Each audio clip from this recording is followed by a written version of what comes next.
at WLFE-DB.com for upcoming shows and so much more.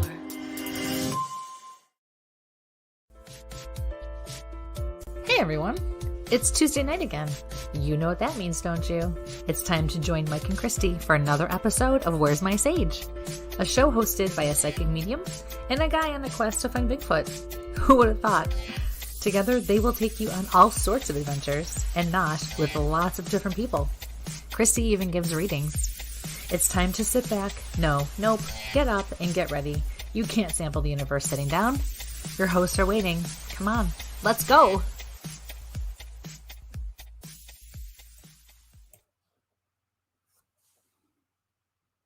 Good evening, ladies and gentlemen, and welcome to Where's My Sage? I'm Mike here with my wonderful co-host, Kristie London. And Kristie, how are you this evening?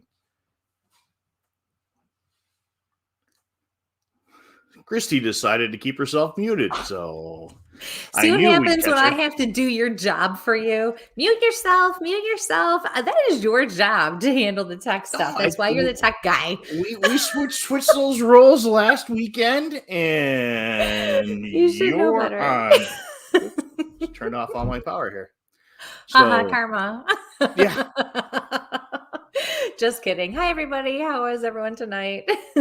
We're just rocking along today. Right? So, I'm already getting hot flashes. Tell you. Oh, it's kind of thing. So, what's new on your side of the world? What's new on my side? Let's hour see. Away. Well, let's see. The knee's still acting up, so that's always fun. So we're pursuing that at this point. But at least I'm not walking like a hobbit anymore, like I was when I met our esteemed guest tonight, this wonderful lady we have. I was pretty much, bent over like this the whole weekend. Yeah, but I did stuff you in a little car to drive all the way to Michigan. So you did. That was no joke. I'm not gonna lie. He had this. They took the non-gas, or he chose to take the. Oh no, we didn't. We did not take. We took. Yes, we did. We took the big car for that one. No. Ohio, we took the little car. We took the Ford for. Yeah, no, we took a bigger car. Yep. Michigan. Did we? Well, whatever. Yeah. It was still a long.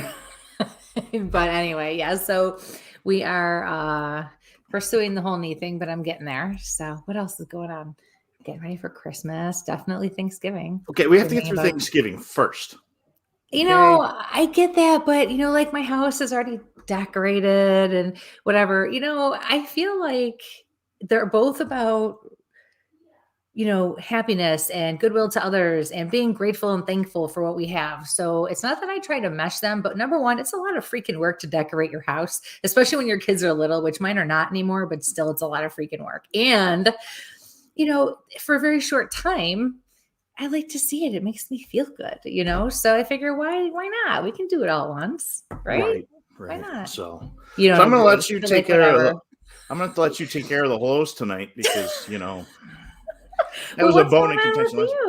There's what? Just I'm on vacation for a couple of days. I hope to get together with the unknown scientist maybe and family and do a little Bigfoot stuff and catch up on all the emails that I have not been able to do with all traveling work and conferences for work and presentations for work. I even got Shanghaied on my day off to do one with some folks today. So vacation what? What? No, I like the other screen. So it really does make a difference. No, I got the other monitor up. I've redone my studio so the dogs can, and we're a pet friendly show, guys. So if you hear the dogs work in the back room, they're there because they're important to us. So. And that's so my grandpuppy. Yes, I have a grandpuppy, and his name is Basil, and you know that, right? What's wrong? You made that face. You were like, "That's just that face." That's true. You do just make that face sometimes. But he got neutered today. Oh my God, he's the cutest, sweetest little thing. I should have sent you the pictures so you could have put him up here. He's got this big old cone that says "under construction" with all these little construction signs on it. It's just so cute. I don't know. But so I was there for a little while to see him. And so looks like we're kind of ready to roll now, huh? Hi. Yeah. Everybody's on. We're ready to go. Hello, everybody. Anything else? Any housekeeping stuff we need to? Oh, there is one thing I do want to announce. We should announce this a few times. Anybody who is not familiar with what I do every year, get ready. Because last year I didn't do it because of COVID and because it was just awful with my dad and everything. But so I'm back to doing my my annual half off sale. So it's always over Thanksgiving. It started off as like a Black Friday sale. And then, as we added all these days, like the Saturday and the Sunday and then Cyber Monday, I just do it the whole weekend. So starting Friday to Sunday, or actually, I think I'm doing it Thursday this year too. Gosh, I can't even remember. So it's coming up. So keep your eye on our pages because I will post it. And you will have all the details and how to order and everything half off private readings this year. So can't beat that. So keep your eyes peeled for that. Okay. Good. Now I'm good. All right. So we have an awesome guest tonight. I'm super excited. Can you tell like my energy is like going through the roof and I'm like really trying to keep it like, in check. Yeah. Again, housekeeping, please like, share, subscribe. Check out our Instagram, like our YouTube, head over to iTunes, Spreaker, Spotify. If you guys are listening on those, please like, share, subscribe on all your favorite podcast locations. And a lot of folks are coming in. So hello, everybody coming in this evening. So Kristie, if you want to do the honors of introducing our guest, and I will bring her up when you give me the thumbs up. I love this. No, we have a wonderful guest for you all tonight. Miss Andrea Perrin. She is connected to the Conjuring house, for all of you who are aware. But even better, the way she grew from that experience and the way, her experiences and everything that she and her family went through while living in that house. Everything that she has become and that she is because of it is just absolutely beautiful. She is using her gifts in so many ways in this world. And we actually met her at Michigan Paracon, the MI Paracon, and just wonderful. As soon as I was introduced to her, she just gave me the biggest, warmest hug and just so genuine. And I got to meet her father too. He was there as well. So it was an honor. So let's welcome Andrea Perrin. Hi, Andrea. Hi. And speaking of puppies, behold, yes. the princess Peanut Buttercup, the love of my life, the center of my universe, my little baby, my precious baby. Yes, see all the nice people on the street. You're staring at yourself, honey. You're staring at yourself. Okay, that's a little self-absorbed. That's okay. That's all right. You're a Chihuahua. This is to be expected. Okay, there we go. I love it. So she will be keeping my lap warm, probably for the duration, unless she hops down to the princess palette, which is just below. Oh, there she goes. Oh, there's down to the princess palette. There she goes. She's good. She's my baby. She's not going to go far from mom. Smart. Oh no. And I had to take my dad to the VA hospital today for he had to have eye surgery. He's been really struggling for a while with glaucoma and cataracts, and so it was just, he's 86. It's it's to be expected, but awesome. He's doing remarkably well. He's so strong and resilient, and so he'll basically get his eyesight back. He's been struggling now for weeks. He hasn't been able to drive. It's been a hardship because I've been traveling and traveling. Yes, and then you have. some more traveling. So it puts him in an awkward position where he has to ask other people to tote him around. And my father is a very independent man and does not like asking. He'll do anything for anyone, but he doesn't like asking anybody to help him. And apparently I inherited that trait as well. I'm the same way he is. I'll do anything anybody needs. Happy to do it. My pleasure. but I'll suffer in silence if I need something. I think that's the mark of a true empath right there. It is.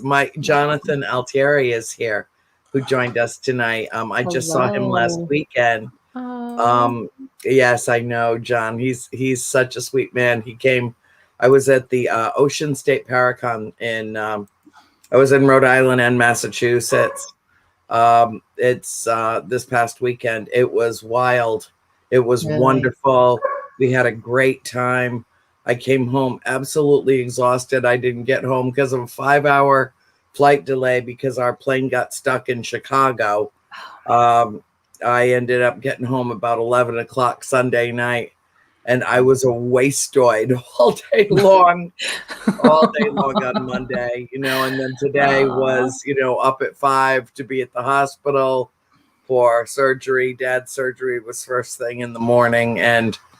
And so it's been a very long day, but it's been a good day. And I'm just so relieved that this is over.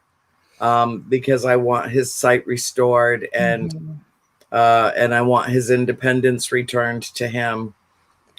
So it's a good thing. It's all a good thing. And then just before I came on with you guys to do the AV check, I remembered that I had left the garage door open, and I'm down in Central Florida. I live on the south side of Lake Apopka, which is the second largest lake in the state. Oh, wow. And there's a lot of wildlife around here, like a lot, no kidding. And I went out to close the garage door, and a baby bear cub went flying out of the garage. And I was like, did I just see this? Did this just happen right in front of me? And he was so cute. He was only about maybe 2 feet long and he was fat. He was about that big around. So his mommy's obviously taking care of him. But of course, when you see a bear cub, the first thing you think is, where's the mother? Right. Right.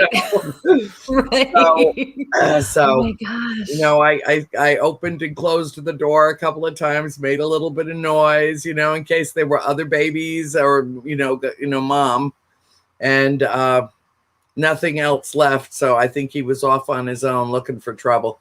And so I got the house all sealed up. But now I know why Buttercup will wake up in the middle of the night and go ballistic and go running through the house and over to, we have full doors going out onto a lanai, full glass doors. And she'll just run up and there's like the slatted curtains. Right. And all I hear are the slatted curtains just banging into each other because she's like, I see something, I smell something, I know something's out there. Right. Because she's got quite a snout on her. Oh my gosh. So it's all good. It's all good. Wow. Poor little guy was probably just trying to get warm because oh my God, it's down to 52. I think I'm gonna die. I've got my I'll trade you your 52 for our 35. Yeah, no, that's okay. See, because that's why I don't live in the frozen tundra. Fair enough. And I've got my unicorn slippers on. I'm good to go. I love it. 26 degrees this morning and snow when I drove to the city. Yeah. Well, hold on. I got to show you. what keeps me sane in Florida is my unicorn slippers. I love it. It's got to be that area in this show though, because I did a live from Waikava area, which is right near you, and my buddy there from Naked and Afraid, and we were out in the woods, and next thing you know, I'm doing a live stream, and he's running off going, "Go bear, no bear, go away!" And he's just chasing the bear to the woods because we're trying to do the live stream, and it's coming up, and I'm like, "Yep, okay, this is great," So it's got to be that area. It was a live action shot. Yeah, that's all, right? Yeah. Well, the real problem, and it is a real problem down here, is as much as Florida is still wild, vast areas of forest are being leveled, and they don't care when they do it. They just take down everything and then put the land up for sale so that people can build some more condominiums. Yikes. And it's just the wildlife is running out of places to live. Right. And it's just, to me, it's just tragic. I mean, our neighbor, I hate their guts, but I mean, I would love all my neighbors except for these. I could never see you not liking anybody, to be honest. Yeah. Oh, no. I don't like unlikable people. Okay, and these people took bought a plot of land that was some of the last really well forested land up against the lake, and just leveled it and built an ugly house. And they're not nice to anybody around us, so I just I keep my distance from them. But then they had another plot of land right next to it that they had left forested mostly. And right in the middle of nesting season this past year, they decided that they were going to level that and build another house there to make more money. They're already richer than God, so I don't know. You can't take it with you. I guess nobody ever told them that. But they leveled this, beautiful piece of land. And I will never, ever forget watching this mother egret attacking the machinery that was being used to plow over her nest of babies. And she was just in flight, just attacking it and attacking the driver. It was a bush hog. And he was inside of the driver was inside of a enclosure. And she just kept slamming her body up against it and her wings fully out. And she's like, no, not here, not here, not here. And they just ran over the babies. And she was, and I could feel that, Kristie. I could feel it in my heart, in my soul. I mean, I just, I stood on the front lawn of my house in disbelief with all this noise and all these beautiful trees just being ripped out of the ground. And some of them were probably 100 years old, and they didn't go around anything. They just took it all. And, I felt hatred in my heart. I did. I felt hatred in my heart because, you couldn't wait until nesting season was over. You couldn't wait until nesting season was over and all the animals that were living in that 1.5 acres of land were just decimated. That's and awesome. They don't care. They don't care. It's all about the goddamn almighty dollar. And I'm just sick to death of it. And, it's incidents like that that just make me say, I just don't want to be here anymore. I don't belong on this planet. I mean, you people are, there are no words I can say on your show.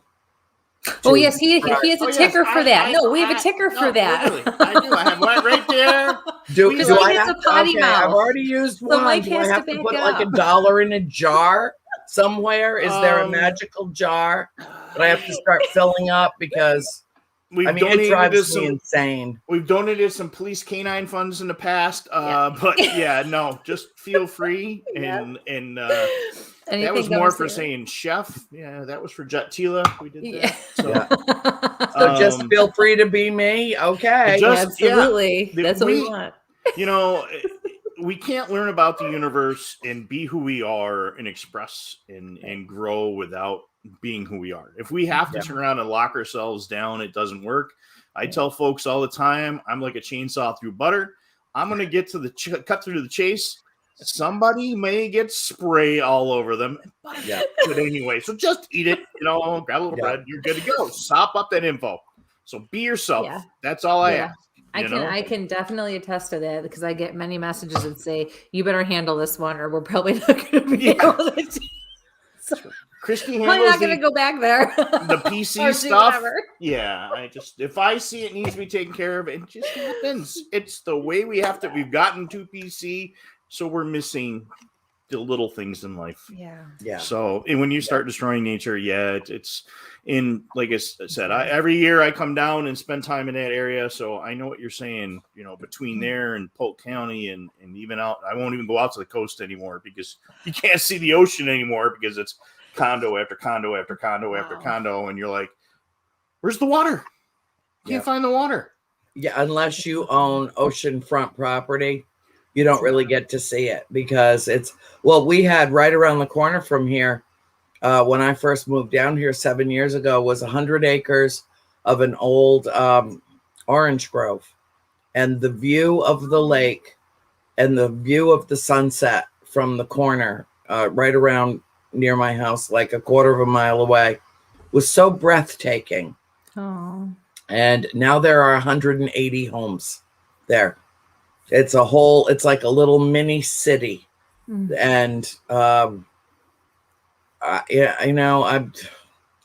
don't know. I mean, the house that I live in was built 60 years ago.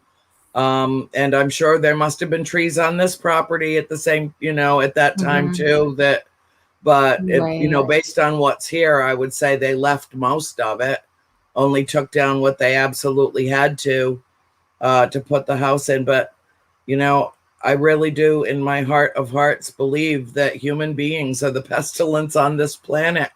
And we're the only ones that follow our own nest and destroy other nests. And, the one thing that I am glad about is that most of humanity likes, for some reason, to live in cities and congregate all together. And so I'm glad for that, because it does preserve and leave some of the wild places, but it makes me glad that I never had children, because what we're leaving to them, the disaster that we've created and generations before us, they're all they're going to get to do is clean up the mess. Yep. And it's, and I don't know if this earth will survive us. I think that she's smart enough to wipe us out so that she can go on, and everything that's left that we haven't killed off will have a chance to reproduce. But, to see a baby bear hiding in my garage and really no place to run and no place to go is an amazing thing to see, but it's also a heartbreaking thing to see. Mm-hmm. So that's just that. But I've been an animal rights activist since I was the size of Buttercup. And, I'm sorry, but that's a pretty good comment there, Yeah, what kind of world are we going to leave? What kind of world are we going to leave Keith Richards? That's awesome.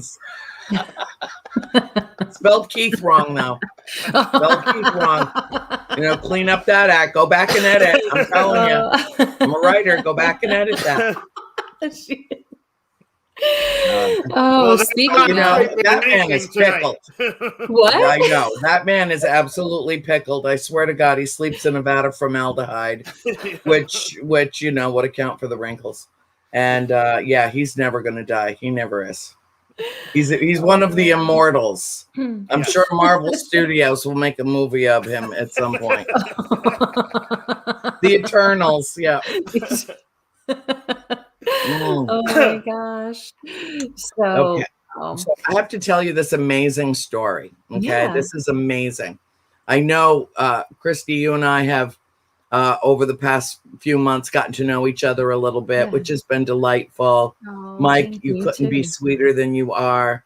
It's just not possible. I could just pinch those baby cheeks.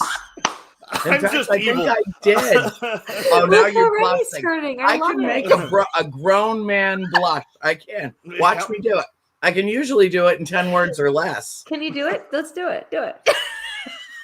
The sweet cheeks. Look at that baby. It's so cute. See, there you go. You might have to adjust the lighting in your studio to accommodate. You're not the only one having hot flashes anymore. I can adjust. We can go. We'll make there it change. There we go. No, that's making it worse. That's making it worse. I'm telling you right now, put the light away. We'll try red. We'll go blue. We'll pull the UV out. Or the UV. We'll go here. I know. It's like the fan is not enough. It's just not enough. That remote's over here. I'm good. Yeah, he's good. That was awesome. So I got to tell you this really crazy story.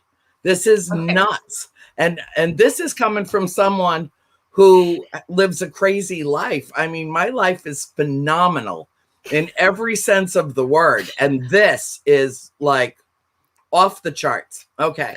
I'll try to abbreviate it so we don't use half the show telling it, because I already told it last week on my show. But I went out to Colorado last Monday. I went to Michigan, Colorado, Massachusetts, Rhode Island, all like within 8 days. And so basically I was living at Orlando International Airport and then whatever airport that I flew into. I was filming a new episode of Open Minds on Gaia with Regina Meredith. And I think it was my 4th or 5th time with her on her series. Wow. And I was letting her know I'm re-releasing. Well, I never actually did release my latest book, A Wonder to Behold. I've been selling it privately for 2 years, just to my own following, because I had been kind of messaged that it was really intense and the world wasn't quite ready for it yet. And so just keep it in my flock. But now, since the book is mostly about not only my ET experiences with the Galactic Family, lifelong 50 years. As of October, I've been a 50 half-century experiencer and contactee. And so it's a lot about that, but it's also about the coming paradigm shift. So here it is. We're in it. And I had to write about that and add that into the book. So I added another 40 pages to it and another chapter and a bunch more photographs that we had captured, some of them that are unbelievable. I mean, they're just amazing. So anyway, that's with my publisher now, and hopefully it'll be all set and ready and, given my stamp of approval by the end of the year. So starting out 2022 with a bang, re-releasing A Wonder to Behold. But Regina had read it and she's like, oh, you have to come out here and we have to, really launch this with another episode of the show. So I was like, okay, that's fine. That's great. So I get out there and go stay at the Boulderado Hotel in Boulder, Colorado, which is the most beautiful, lovely town. And it is a Victorian masterpiece of a hotel. So I'm always thrilled to be there. And I know all the staff and everybody that's there. And I went out Monday. I had to shoot Tuesday morning. I got up. I put on purple. I wear purple a lot. It's my color. And I had been given by my friend Deb DeRoos, who you probably know, who's also a psychic medium. Love her. She's so nice. She's such a sweet person. Deb is. Yeah. Finally get to meet her in Michigan as well. Yeah. There are no words for how good this woman is. How good and kind and pure and of heart and true. The sage and salt of the earth she is. And a few years ago, she was wearing a pair of purple Dreamcatcher earrings that I fell in love with the instant I laid my eyes on them. And they were long. They were like 2 inches long, the Dreamcatcher with the dangles and, just my style. And I absolutely loved them. And I commented on how beautiful they were. And she removed them from her ears and handed them to me and said, they are yours.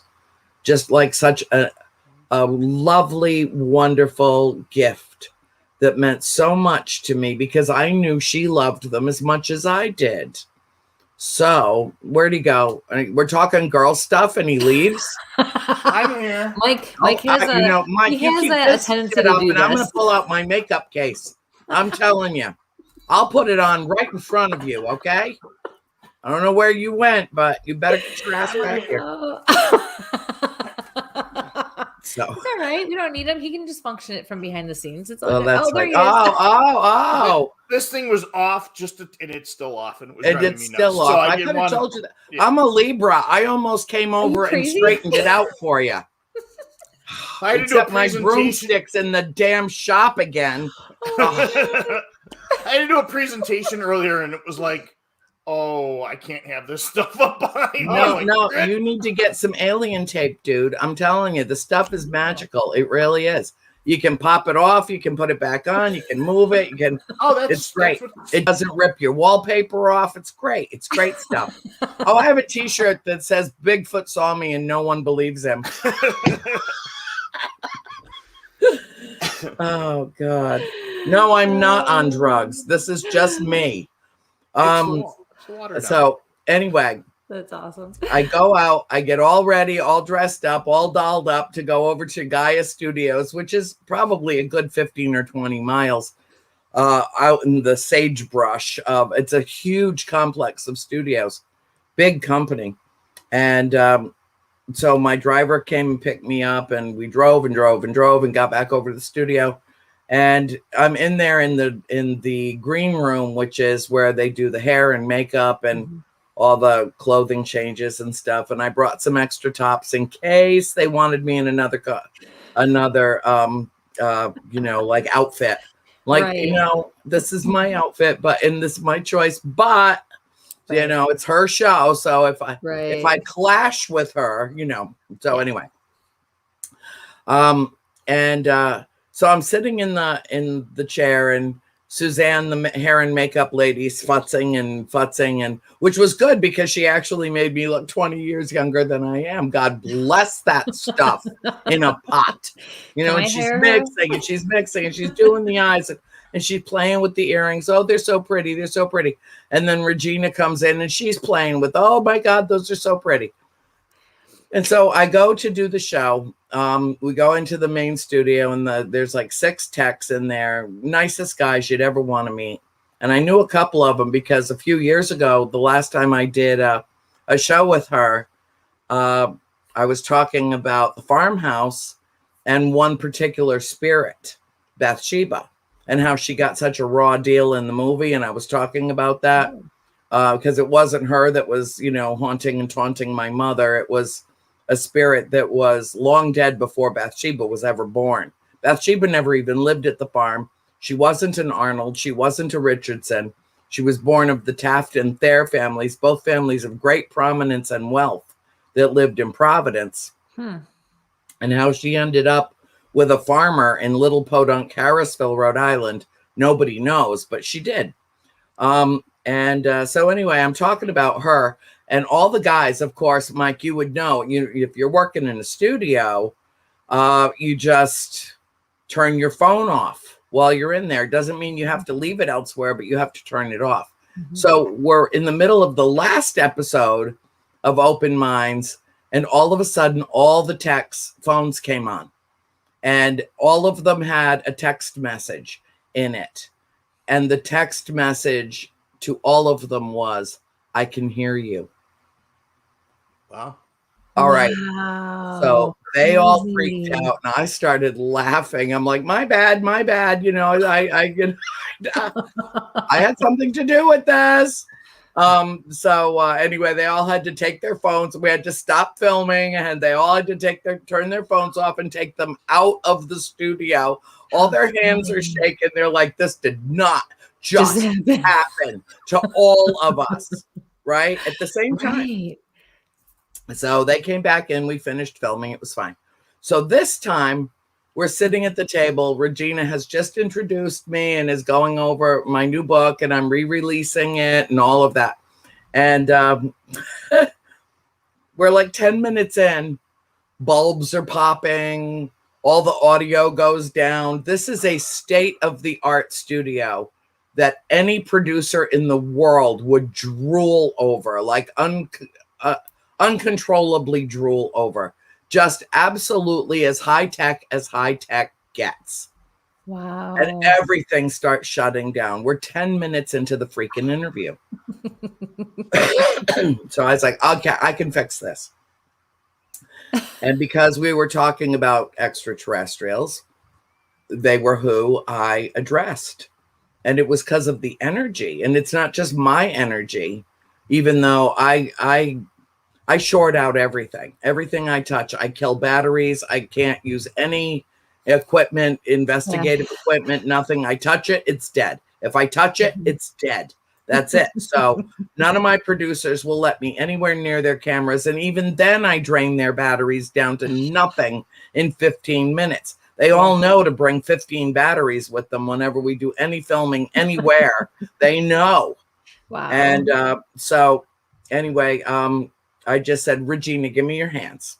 And we had across a narrow table. It didn't help that we had a crystal this big at the end of the table. And, so you got that energy. like here we go. Maybe reconsider that this should go live in the lobby,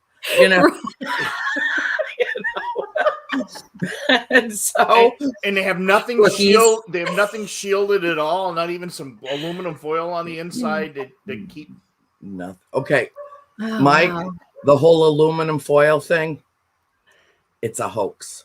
Okay, doesn't help. Doesn't make. I have an aluminum foil hat, but it's just for fun to freak my neighbors out. Okay, it's not free. No. I mean, just the ones I hate. The rest of them all know me, and when I'm calling the Galactic Family, they come over and sing with me. So but then that's all meant to make the ones that we hate go away. Well, we're just hoping they sell the fucking house and go. Just go away. Go back to Texas where you belong, you losers. So anyway, so Regina puts her hands in my hands. I said, close your eyes for a minute. I said, okay, you're blowing out the whole studio, or I'm blowing out the whole studio, and this isn't going to work. And we have a time crunch here, even though I know time is an illusion. It's still, we're on a clock here. So what I need for you to do is stabilize the energy in the studio, because we're down here as your little foot soldiers doing your good work, and we can't do it if we can't film. So I need you to stabilize the energy in the studio and make everything work. Everything came back up. Everything came right back up. Wow. Regina's like, no way is this going on. This is really happening. This is really happening. Okay. So then we filmed. Oh my God, Deb, we were just saying the nicest things about you, babe. Oh my God. Oh, tell them the earring story, Deb. Deb and RJ need to come and join us on the show too. I'm going to be contacting her. Oh yeah, for sure. Yes, absolutely. Oh my God, she will rock your netherworld. I'm telling you. Oh, so anyway, you hear that? So I'm sitting there all pretty with my, my beautiful purple Dreamcatcher earrings. And then, of course, Bonnie, who's the general manager, her assistant, Julie, and then Suzanne, the makeup person, and Regina. I'm saying goodbye to all these ladies. They've all been playing with my earrings and so I left. So I just now found you. So, you're going to have to go back and look, because it was all sweetness and light. Not that you don't know. So I get in the limo and I'm driven back to downtown Boulder after all the hugs and kisses and see you soon. And God willing, the new mantra in the paranormal is drive safe, don't die. That's is it? I missed that one. Yeah, that's the new mantra. It started at the UFO con up in Houghton Lake, Michigan. Deb and RJ's event that I do every year with Mr. Tenney. Yeah, and a wide variety of awesome people, but we're kind of like her placeholders. She's got him, and we're the bookends. And so I go back. I'm ravenous now because I can't eat before I do any kind of anything, stage or set. So I go into this little restaurant. It's called the Corner Bar. It's attached to the Boulderado. It's mostly inside, but there's a nice outside seating area too that wraps around the building. I go in, I pull my mask off to have my lunch, sitting over in a little corner by myself, very quiet.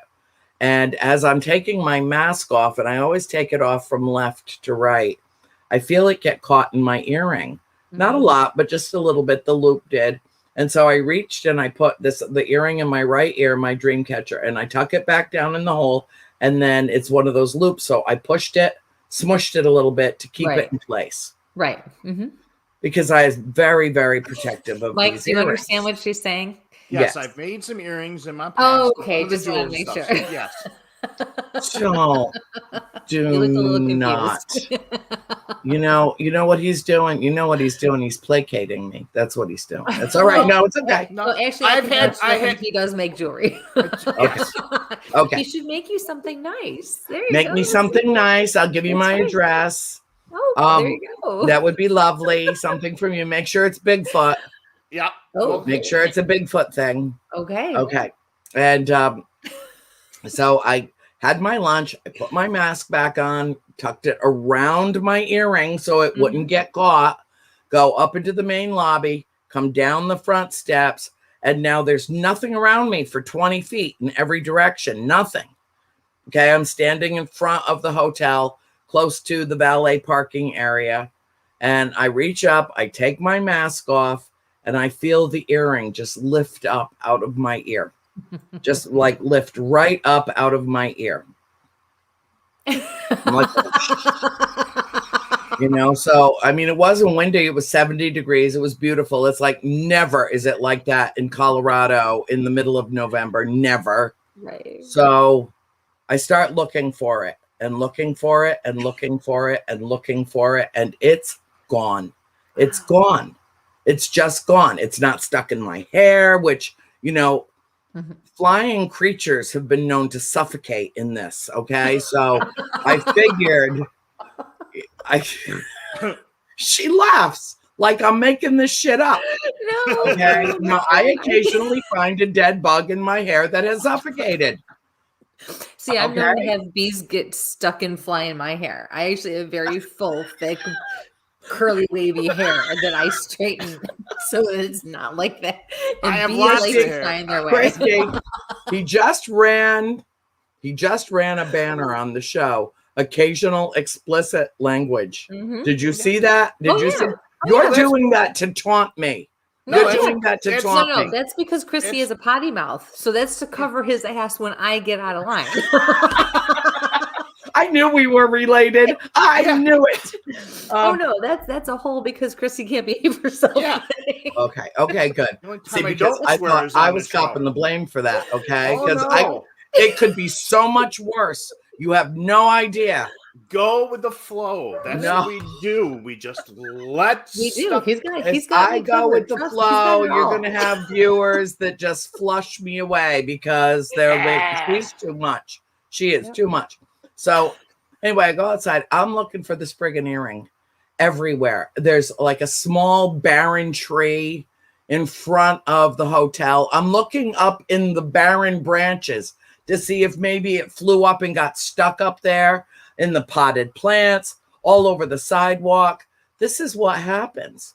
Right. People who are eating lunch at the restaurant stop, let their food get cold, and join me to help me find the earring.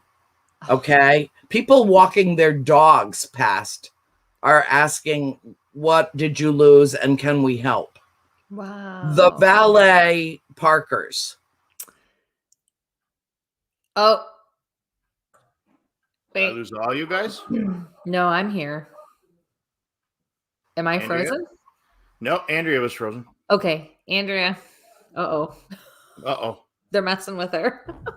They are completely messing with her, guys. While we're trying to bring Andrea back in, I'm going to pull her and put her back in, see if that helps. No, we lost her signal. Please like, share, subscribe. Yeah, we are coming to you from 8 different locations tonight, so that's why... Oh, is she back? Remove, bring her back in. Andrea, if you can hear us, if you can go out and come back in, let's see if that happens. You're texting her? Mm-hmm. So tonight, guys, we're coming to you from multiple YouTube and Facebook pages, both Kristie and myself under our business pages. So underneath Kristie's Medium and Reiki page, Tactical Bigfoot Research, both those on YouTube and Facebook. Where's My Sage on Facebook and YouTube, and WLFE DB Radio on Facebook this evening. So, and Tactical Bigfoot Research as well on Facebook tonight. So those are a couple. Hopefully our guest will be coming back in a moment.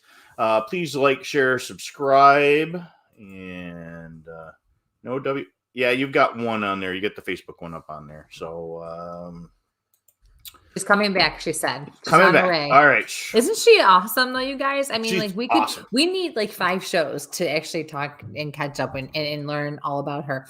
I mean, we'll never get to half of what we want to talk about. There she is. There she is. So okay, her head's moving. That's good. I know. Yeah, I know. right. Are you okay? No. Okay. I'm. Uh-oh. Wow. The only time I see this happen is when Brian Daly's around, and Brian's got to shield all his gear. That's why I was asking about aluminum foil. So there we go. I'm just gonna send this to her. That's awesome. Let me try removing her and bring her back in again. What is going on? There we go. I can't edit those. The girls are.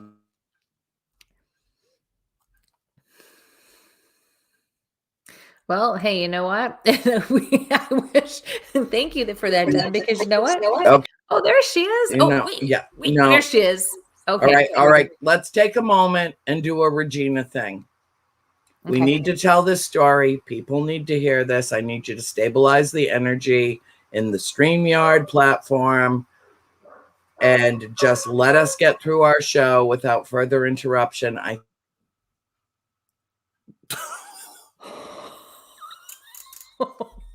These are going to be the best screenshots ever. She's going to kill you. There we go. There she is. You froze when you were saying that. I know that now they're just jerking me around. It's okay. Okay. So you don't have any storms or anything down there right now, do you? Okay. So then after you are done explaining this, you're going to have to tell us more about this your family. And the live stream. I will, or I'll just come back and we'll do like a 6-hour show. It's okay. Okay. So yeah, we can do that. We can do a marathon. Because really, I can only tell you this of this in 2 hours anyway. So anyway, I searched. I spent 3-4 hours. People stopped. I mean, it completely reaffirmed my faith in humanity. That people with no vested interest. And I told all of them, I said, this is, it's not that it has great monetary value, but it has enormous sentimental value. And I don't understand how this could have happened and where it could possibly have gone. There was no place for it. They stopped traffic in front of the hotel to make sure it didn't go flying into the road to get run over. Wow. I mean, everybody pitched in to help. They were so sweet. I finally, all depressed, I finally gave up, threw my hands in the air, went upstairs. I called my father, all whiny baby. And he's like, don't worry, honey, it'll show back up. Well, that's no sympathy. Then I call my mother and she's like, don't worry, honey, it will come back to you. So both of my parents knew. Mm-hmm. And I laid down, I took a nap. I went back downstairs with a flashlight after dark, thinking the light would show on, if it hit metal. Right. Nothing. I went down at 3:00 in the morning. The temperature had plummeted 50 degrees and it was snowing. And I thought, this is it. It's going to be gone. It's going to be buried in snow. There's nothing that I can do about this. It's gone. And I went back upstairs. I got up, got dressed and ready to go, packed. And I had a 9:00 pickup to take me to the airport. I spent 30 minutes in 27 degrees brushing snow off of leaves, still looking for it. That's how much it meant to me. Mm. I flew home from Denver, landed in Orlando. My father's friend picked me up at the airport. I get home and I hear ding in my phone, and it's my Gmail.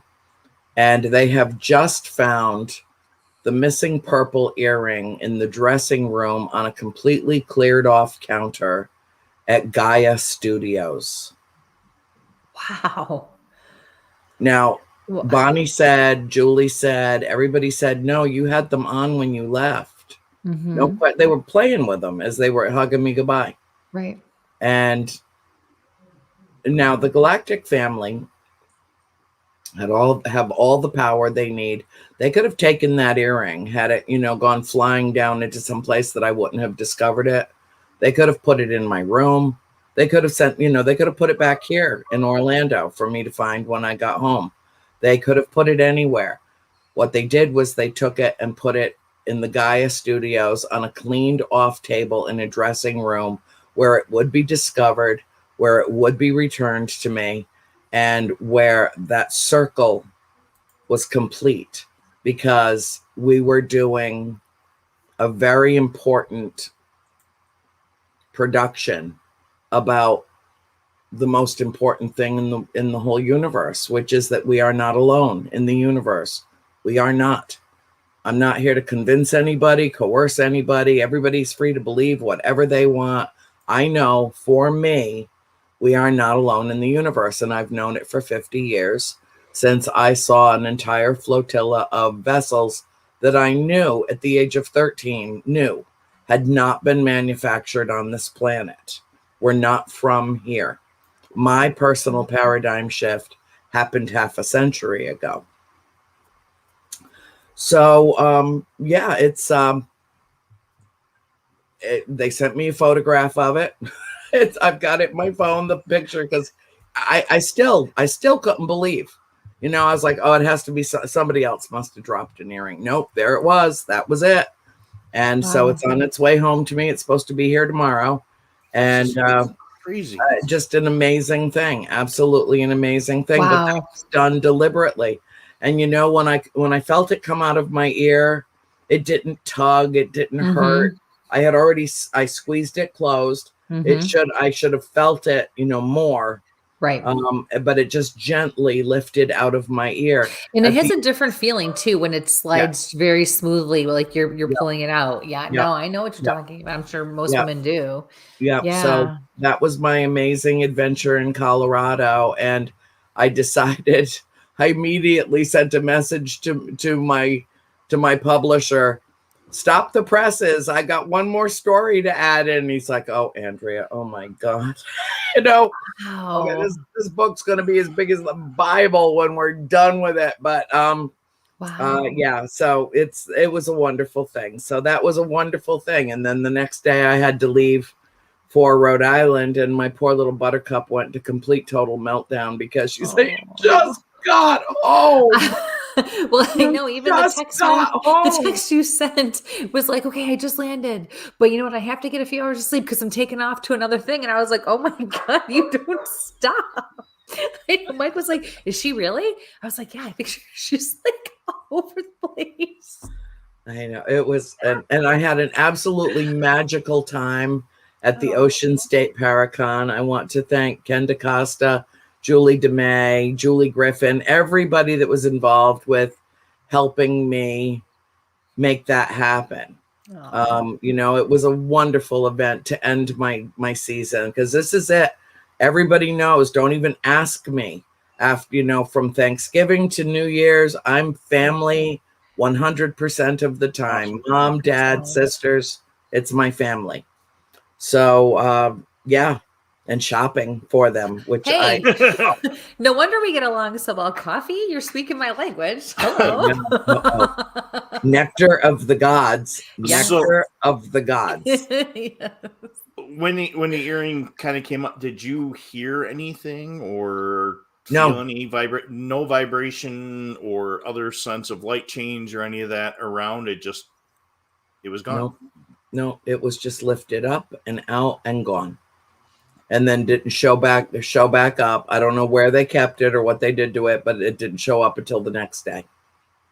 Wow. At the studio, 20 miles away from the hotel.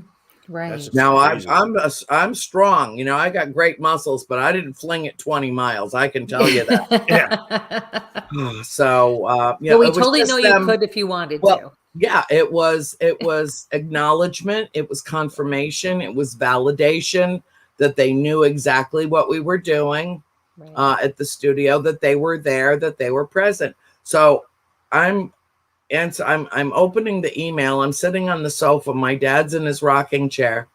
Peanut is sitting right next to him because he's got ice cream and she would want some of it. And I'm reading the email and I'm like, I don't believe this. And all of a sudden the front of his pants moves. That just like whoosh. And he's like, oh my God, did you see that? Did you feel that? I'm like, yeah, Dad. Well, whatever it was flew past him and right to me. And my little dog, her eyes got big as saucers. She's like, oh my God. She ran and hid under my bed for 30 minutes. Oh. Now, I had just gotten home. She was all over me like white on rice. The last thing in the world that dog would have ever done was go away from me after I had just arrived home. So something scared her. And, you know, I kind of blame myself for that because I've always allowed them in my space. You know, they're always welcome in my space, always. And I don't even know who I'm talking to, who I'm praising, who I'm loving on.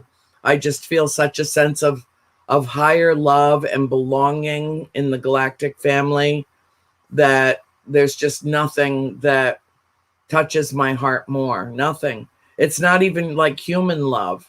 As deeply as I can love other humans, including my own family, this is different. It is. And I don't know why, but I welcome it and I accept it. And I listen to their messages and I impart their messages. And it's like the most important thing in my life other than her. You know, it's why I get up in the morning. Peanut's got to pee and I got to say good morning to the galactic family and thank them for being here. Thank them for coming, which is a daily ritual. It is a daily thing that I do because they deserve to be acknowledged, because they're here, because they love us. They love all of us, even the jerks across the street, you know, which I wish they'd transport them to another planet. So I have a question, though, if you don't mind. Sure. Just can you back up and explain to us exactly what you're talking about when you say your galactic family? Extraterrestrials. Okay. There are multitudes. I think that there are, let me put it to you this way. There are two important questions. Okay. Just two. And I've had both of them answered for me. And one is there something beyond our mortal existence? And for me, that answer is yes, absolutely. It's not wishful thinking. It's not, you know, it's not being hopeful. It's not a matter of faith. It is a matter of knowledge for me that there is something beyond our mortal existence, that death is not the end. And I've known that since I was 12. Since I was 13, I have known that we are not alone in the universe. But most people don't realize how not alone we are.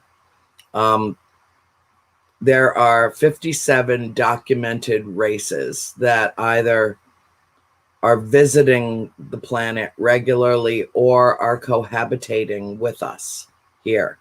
It's actually 58. And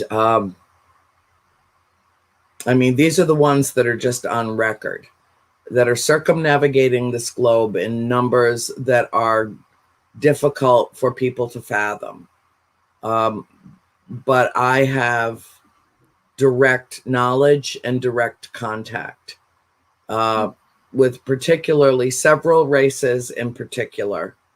But in general, I feel like I'm connected to all of them in some way. I can't explain how, but I've always known it. I've always felt like a misfit. Last night I was watching Rudolph and I'm crying through the islands of misfit toys. I'm like, oh my God. And can't watch it. I know. I'm like, you know, the tissues are coming out of the box and my father's sitting there going, this like 50 times. Why are you crying? And I'm like, it's King Moonracer and Sally and Charlie in the box. And yeah, I know I'm an idiot. I can't. Because it's when I saw you posted that, I was like, oh my God, I watched that too. And I saw it was going to be on and I made sure I watched it. I know it. Well, the very best line in the whole show is when King Moonracer says, no toy is truly happy until it is loved by a child. Aww. And that gets me every time. And I immediately go on Toys for Tots and make a big ass donation, which I hope everybody will. Because it's That's true. awesome. This might be the one thing that one child gets for Christmas. Right. And let me be a part of that magic. That's beautiful. Oh, shit. There it is. Oh, God.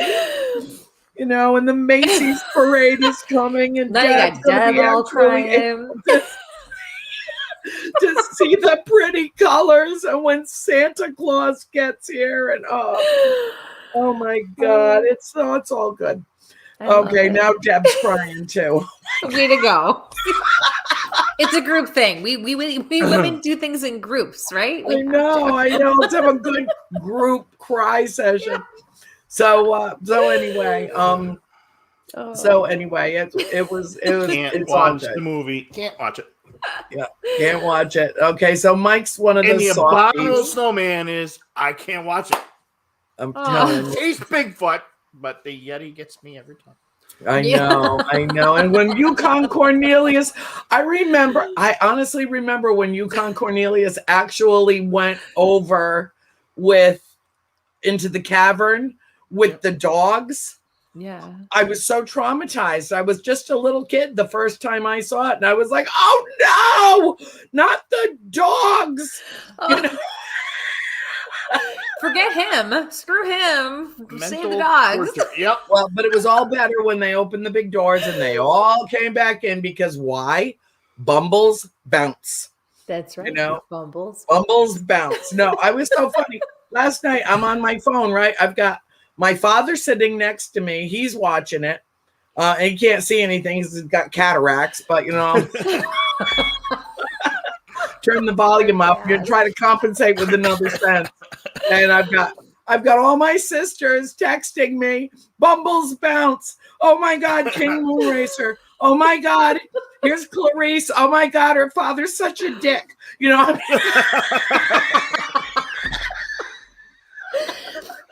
I love it because watching these even cartoons that we used to watch like regularly, right? When we were kids, I look and go, oh my God.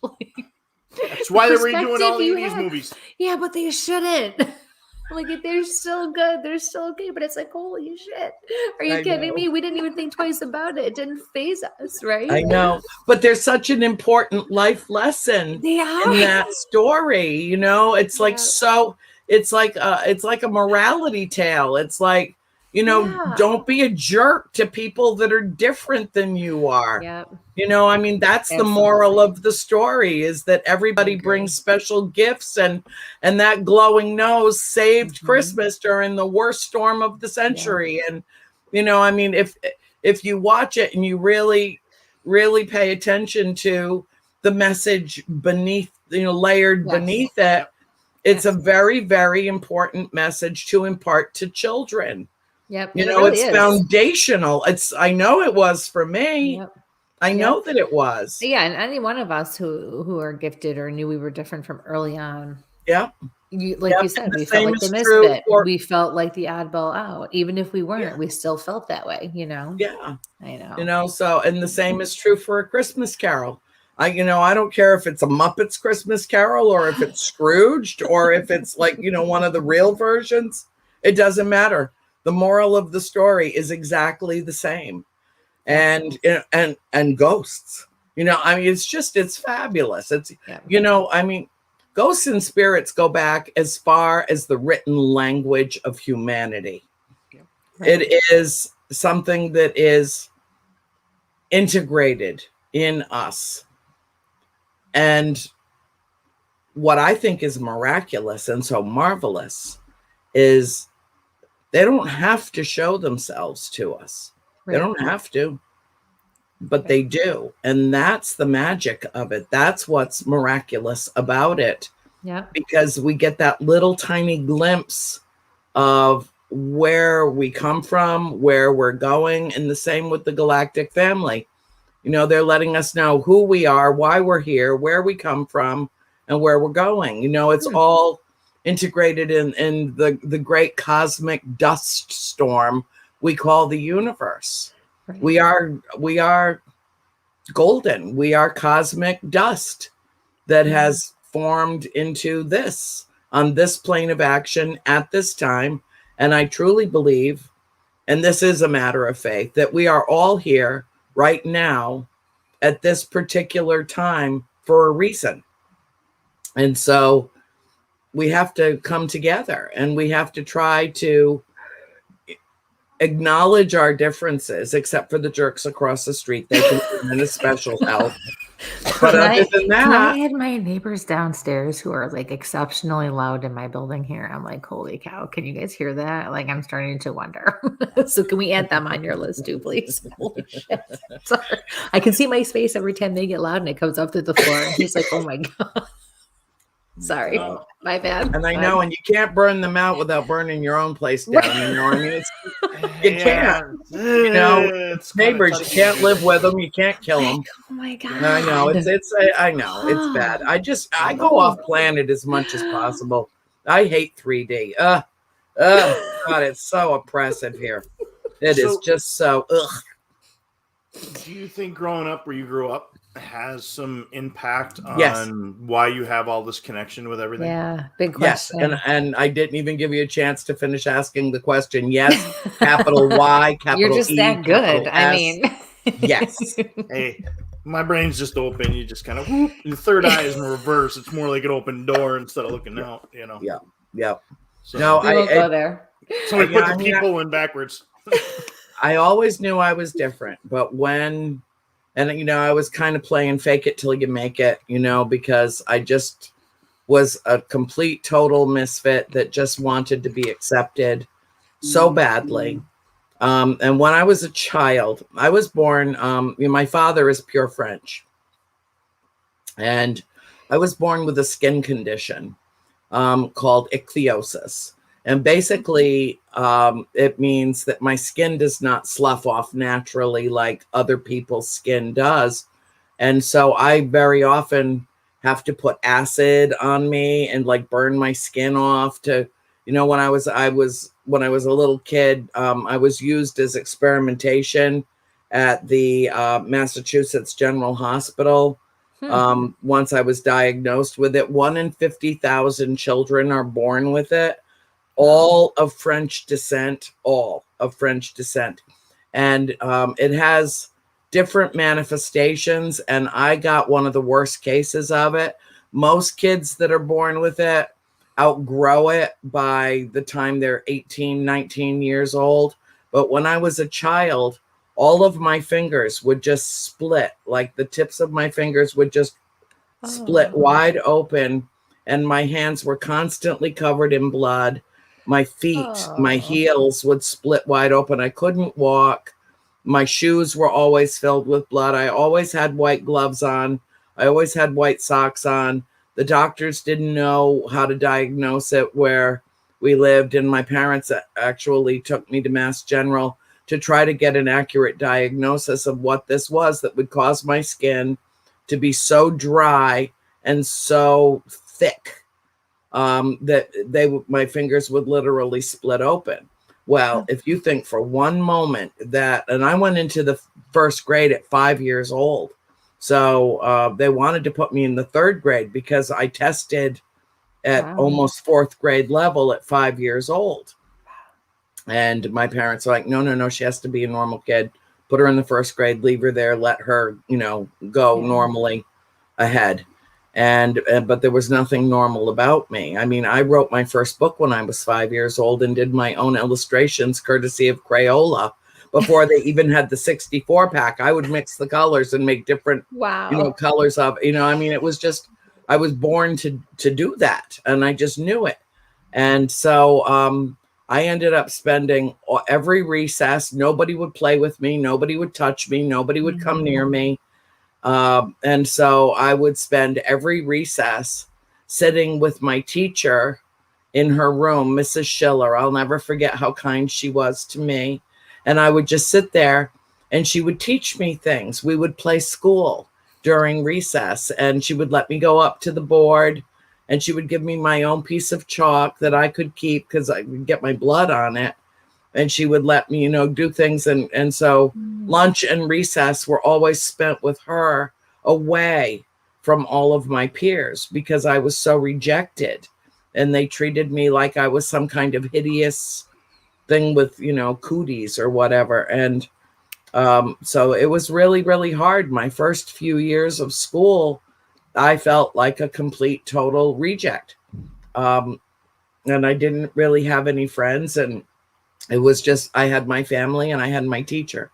And, as the years passed, there were several years, I don't even really much remember. I remember what school that I went to, but I only had one girlfriend, and her name was Cheryl LaChance from Cumberland, Rhode Island. And then we moved to the farm. By that point, they had me in treatment, and they were putting the acid treatments on me and all of that. And I had to dress in a plastic suit. I've never told anybody this. Like, nobody listening to this even knows anything about this from any other interview that I've ever done. I don't know why I'm talking about it now, but we're honored. I know what it feels like to be an outsider. I know what it feels like to be treated as someone that doesn't belong. Like, what's wrong with this picture? She doesn't belong. Get out. And so it was it really highly sensitized me, I think, in a way. But it wasn't until we moved to the farm, and I suffered a lot of depression as a young child, very much. And I thank God I had 4 younger sisters who loved me no matter what. Yeah. And that, so my family was very centralized and very isolated. We were really tight and all hung together. When we moved to the farmhouse, and I saw my first full body apparition within 5 minutes of walking in the door. Within a minute of walking in the door, but I didn't know he was an apparition. He looked perfectly flesh and blood to me. My sister Nancy, who came in 4th with boxes. Little April was only 5. So she was in the kitchen with my mother helping mom, being mommy's little helper. It was too cold for her to be outside. It was January of 1971. We bought the house in December of 1970 officially, but moved in right after the New Year. And so I saw him. Christine saw him. Cindy saw him. And then Nancy saw him disappear, like right before her eyes. And she came into the kitchen, and the other 3 of us had said, "Who's that man with Mr. Kenyon?" we had bought the house from, who was packing to leave. And my mom said, "There's nobody with Mr. Kenyon. His son's on the way. He's not here yet." And I'm sure we all must have assumed it must have been a friend of his or something that had stopped by to say goodbye. And it was a friend of his that had stopped by to say goodbye, except he was dead. And Mr. Kenyon and his wife had lived in that house for 60 years. She had died several years before he sold the house. And he didn't want to leave. And we knew we were living in a whole new, very, very old place, but all new to us. But we knew something was really different about the house when the 4 of 5 children were standing in the dining room a couple of hours after we had arrived. And my father came in and told Mr. Kenyon that if he wanted to, he could stay and live with us. It was a huge house. He could have had his own room, his own space, and not intruded on anyone. And it was obvious that he did not want to leave. And he got tears in his eyes. And he said, my son would never allow that. He would never allow that. Like, this was not even his choice or his decision. And that's when the apparition reappeared. And all four of us, the kids, saw him. But Wow. the two men that he was standing right beside did not. And that's when we knew this was all new and different. This was something very strange. And then I don't think the first night, but maybe the second night that we were living in the house, Cindy came into my room and she said, I hear voices. I hear voices. And I thought because she was sharing a room with Chris was just talking in her sleep, which she's prone to do even now. And she said, no, it's not Christine. I hear voices in my room. I can't believe it didn't wake everybody in the house up. It was so loud. It was so loud. And, naturally, the next logical question is, what are they saying? And Cindy said, they're all standing around my bed in a circle, and they're all saying the same thing all together over and over again. There are 7 dead soldiers buried in the wall. There are 7 dead soldiers buried in the wall, over and over, and kind of like a monotone group. Like if you put 7 men together and they were all saying the same thing at the same time in the same voice. And that's what she was hearing. And when I was writing my books, House of Darkness, House of Light, the trilogy, it was supposed to be 1 book. It turned into 3. Same story, volume 1, 2, 3, tells the whole 10 years plus that we were living at the house, starting before we moved and then ending after we left. I was asking Cindy as I was writing the books, honey, how many times did you hear those voices in that house? And she just hung her head for a moment and then looked up at me and she said, thousands. And,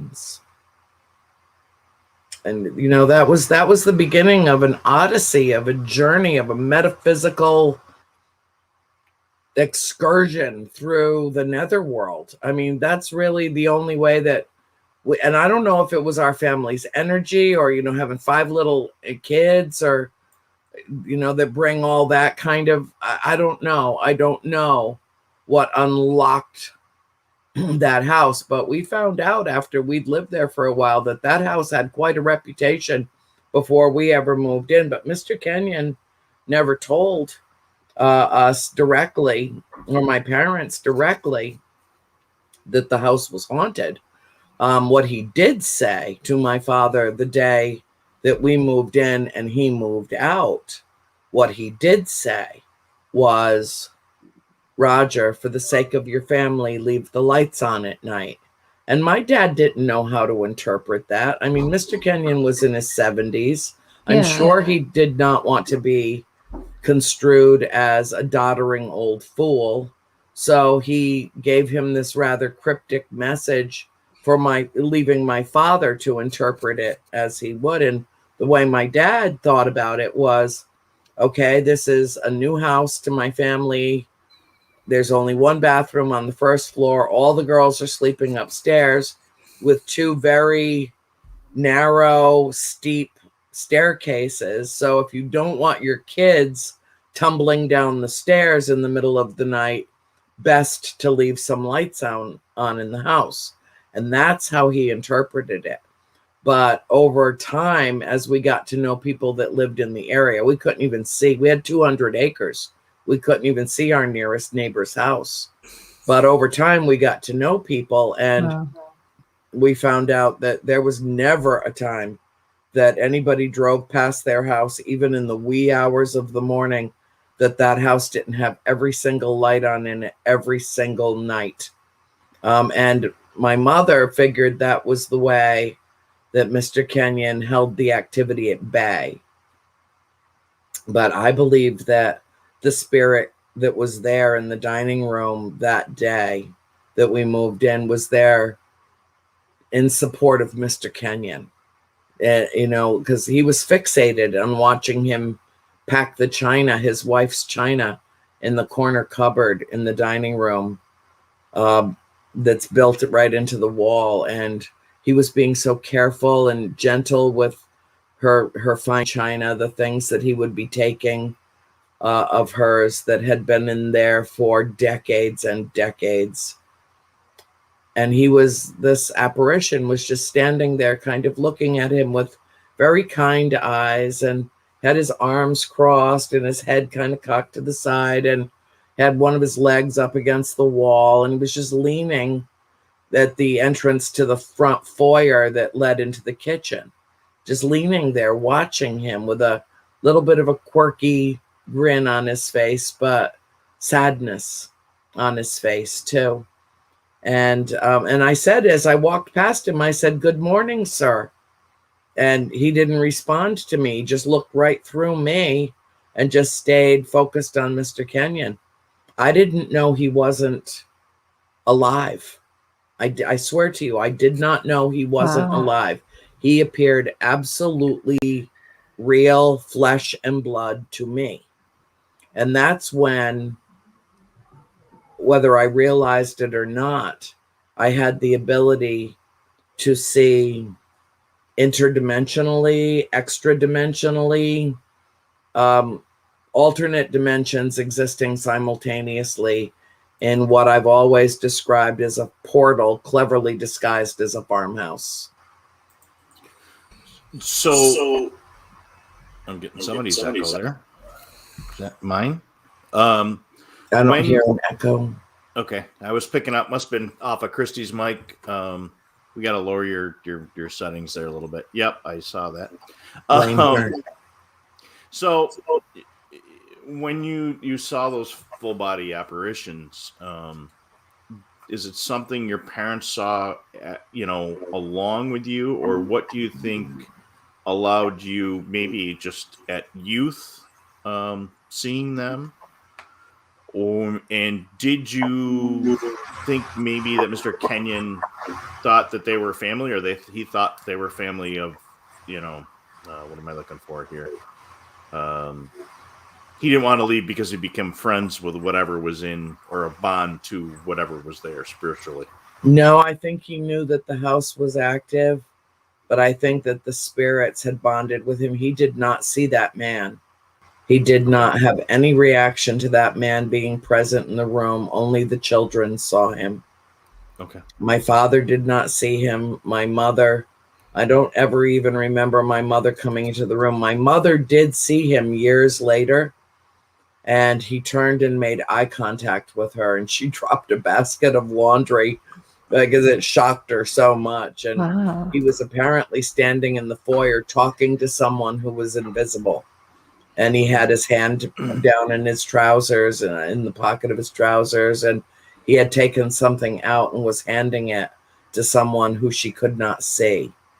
And when she rounded the corner from the kitchen into the foyer, he turned and looked at her, and they made eye contact. But that was the one and only time that she saw him, and it rather shocked her, because she had heard by that time, "Hi, baby, there's my baby." She had heard about him, but she had never seen him. What happened to my mother in that house, I wouldn't wish on anyone. What happened to Cindy in that house, I wouldn't wish on anyone. And I think that there must be some point of correlation and integration, because Cindy passed away when she was 2 months old, and during a major surgery that she'd had to have for a birth defect, and they brought her back. My mother had passed away from pneumonia and came back. So both my mother and my sister Cindy, in the course of their lifetime, had already seen the other side. And I think that's why the spirits communicated with them most. Okay. But I never had any kind of negative. I had moments of fear in the house. Absolutely. Absolutely. But I was never attacked. I was never, deliberately scared. I mean, to me, it was a phenomenon in every sense of the word. It was fascinating. And I was so curious about what I saw. I mean, we had lived there 3 or 4 years. I was already driving. I was at least 16, so I was already driving the first time I saw the Father and the Son, and what I always call the Father, the Son, and the Holy Dog, that were standing at the top of my stairway at the landing of the stairs that went into my bedroom. And I came rushing home from school. I needed something for a yearbook meeting that I had forgotten at the house. And I went terracing up my bedroom stairs, and I was watching the stairs, because those are stairs that you need to pay attention to or you're going to land on your face. And when I looked up, there they were. They were just, I almost ran through them, but they didn't seem to notice me at all. And I just did a complete pivot, an about face, 180 degrees, ran back downstairs, stood in the middle of the parlor and screamed at my mother. There are 3 more. There are 3 more of them that nobody knew about. And we had already lived there 12, 15. We'd already lived there 4 or 5 years. Wow. And there were still more that we were discovering. The one that, my mother was first attacked within a couple of weeks of living at the house. She went out to the barn. Our parents had told us if we ended up buying the farm that they would make sure that we got a horse, which, that was all any of us wanted in the whole world, was to have a horse.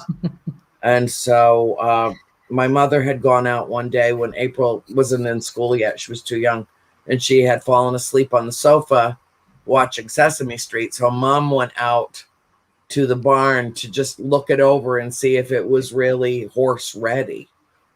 Because it was deep midwinter, and nobody went out deliberately. It was so cold. So she took that moment. She threw on, my father had a beautiful leather bomber jacket, and that jacket saved her life, because when she went out there, she stepped into the barn through this little side sliding door, and she heard whoosh, whoosh, whoosh, whoosh, this like a spinning sound. And she thought, oh, is there like a barn owl trapped in here or something? It sounded like a bird trapped. And she looked up, and there was a hand sigh, one of those curved. Oh, yeah. Yep. Very sharp, that used for baling hay. It was up on the beam, at the very top beam of the barn.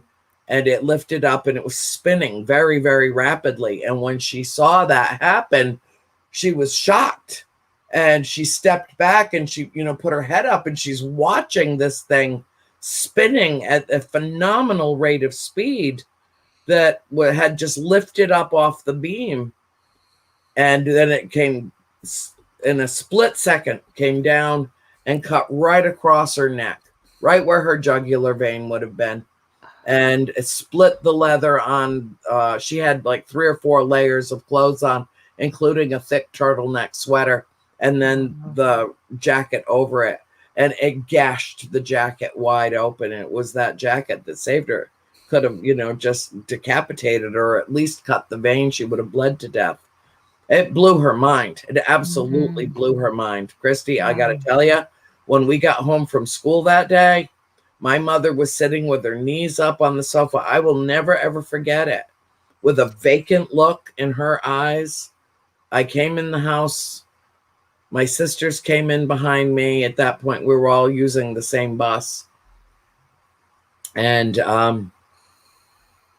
every day we came home from school, Mom had snacks ready, and she'd either made some cider or some hot chocolate for us, or she was ready to receive us from school.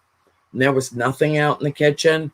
I walked into the parlor, and there she's sitting kind of with her head on her knees, just staring ahead vacantly. And I said, Mom, are you okay? You know, what's wrong? Nothing. No response. It was like she was catatonic, just could not respond. Wow, I can't imagine. And so I went in and I was the one that, whipped up something and got something for all the girls to eat. But she was not the same for several days. I mean, it just, she wasn't thinking, the supernatural event. She didn't know what to think. Right. I'm sure. What to think. And then when she opened up the fireplace in the parlor, all hell broke loose. She had the first major manifestation in May of that year. She had the second major manifestation with all the spirits in her bedroom about a year later in June of the following year. And it was in October of 1973 that the Warrens showed up at the house. And the movie makes it look like my mother went and sought them out and asked for help, but she did not. It was not how that happened. The movie's 95% fiction, conjured in the minds of two screenwriters who were so overwhelmed by the books they didn't know what to do with that material. And the movie's supposed to be based on the case files of Ed and Lorraine Warren anyway. So they just kind of cherry picked and wrote their own third story. But I'm grateful for it too, because if it weren't for The Conjuring, then nobody would know our true story. It would just be, out there like bajillion other books that never got read. Sure. So there's a go ahead. Sorry, there was a question. There was a question in the chat. So okay, go ahead. Well, I just this can be very simple. I'm just curious because they always say like near-death experiences and things like that, open you up and really put you on that next level. But I found, I really connected with the fact that you said, you talked about being sick. I was not sick, nor did I have a condition that lasted like you did, but I was very, very ill when I was a child. And it was something that back in the 80s when I had it, they really didn't know anything about it. So I was experimented on at the first hospital that I was at for the first week that I was there, because they didn't know what it was and they didn't know how to treat it. They didn't know what was going on or how to take care of me. And it was not until I got to the second hospital, which was a children's hospital, that, they actually knew what was going on, knew how to help me. I was home within a week later or so, but it was very serious and it did shut me all down and it affected every part of my body inside and out, basically. So I noticed for me at that point in my life, I was around 10. I was 10. After I came home, after experiencing all that, everything for me heightened. Yeah. So do you find 10 that for me too? Okay. Yeah, I was 10 as well when I ended up going to Massachusetts General Hospital, and then I went for a couple of years. I mean, they would take hair samples and fingernails and skin samples, and trying to figure out what the hell this was. And then it was finally diagnosed. My mother had 6 children. Well, she would have had 6 children, but in its very worst case scenario of this condition, it's called Harlequin syndrome. And her 6th baby was born, was expelled from her body as a fetus, and it was completely calcified. It looked like a little mummy. The head nurse passed out when she delivered. It just went right down. Had never seen anything like it, and was just a little tiny calcified statue of a fetus. I can't imagine. Oh goodness! It was, and that's when she said, "No more, Roger. No more. We're having no more children." No, because it almost killed her too. It was really terrible. She got very, very sick. And that was, but the doctor at Massachusetts General Hospital, when I was diagnosed, said, there are different kinds of this disease, and that's worst case scenario. My parents' blood was incompatible. And all of us were born with the Rh negative blood factor. So mom had to have gamma globulin shots. Whereas prior, if people didn't have compatible blood and one had Rh negative, often meant a loss of the pregnancy, years ago before they discovered that. But I've also learned in my research around extraterrestrials that in the study of hybrids, there are 3 markers: blue or green-eyed, firstborn or only child, Rh negative blood factor. And I am 3 for 3. Wow. And that explains for me personally a lot of why I am how I am and how I can communicate beyond 3D with such ease. And I don't mind being weird anymore. I embrace my weirdness now. I truly do. And try to help others embrace their own. Anybody that has read the trilogy is forever transformed by it.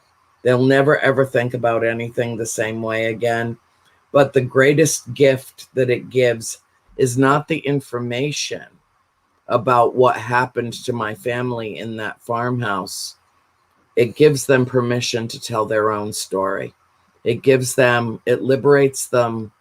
It literally frees them to release their own supernatural experiences into the cosmos, to share it with others, not be embarrassed, not feel like they're being dismissed or berated, or I don't know what it is. There's just, you get to a point in life where you just don't care what other people think anymore. It just doesn't matter anymore. It just doesn't. Like my mother said, when I was writing the books, she was so proud of me for the effort. It took me 7 years to write all 3 books and publish them. And she said, this is not the kind of story that one should rightfully take to the grave. We lived it. We have to be brave enough to tell it. And, she was right about that. Absolutely right about that. It has changed many lives. Many, countless thousands of people's lives have been changed by knowing our true story and reaching out to myself and my family and meeting at, how many different events that we've attended around the country. And I lecture all over the world via Zoom or Skype or whatever, especially during the pandemic. I've been to 6 continents in the pandemic, and all of it on a computer. But I've, met people from literally all over the world, and they all say the same thing to me. This was something so significant, yes, disturbing. I mean, Ed Warren said to Lorraine before he died that he wanted to make sure, while she was still earthbound, to make sure that our family story got told. He went on the record saying it was the most intense, disturbing, compelling, and significant of all the investigations that they ever conducted. He and she both admitted that they were in over their heads. They just didn't know it at the time. I will never believe that there was anything malicious about what they were trying to do. I really do believe that they were trying to help our family, but things got out of control. And the night of the seance that they foisted upon my family, my parents, they lost control of it almost instantly. The medium did, who threw open wide the doors to the netherworld and said, everybody come on in so that we can determine who's the mischief maker in the house. Well, that's absolutely irresponsible. It's spiritual malpractice. And my mother almost paid with her life that night. It was terrible what I saw. And, because I have seen, I've said many times, I have seen the dark side of existence. I choose to live in the light. I choose to be the beacon. I choose to be uplifting and positive and hopeful and loving to almost everyone that I encounter, except the imbeciles from Texas across the street.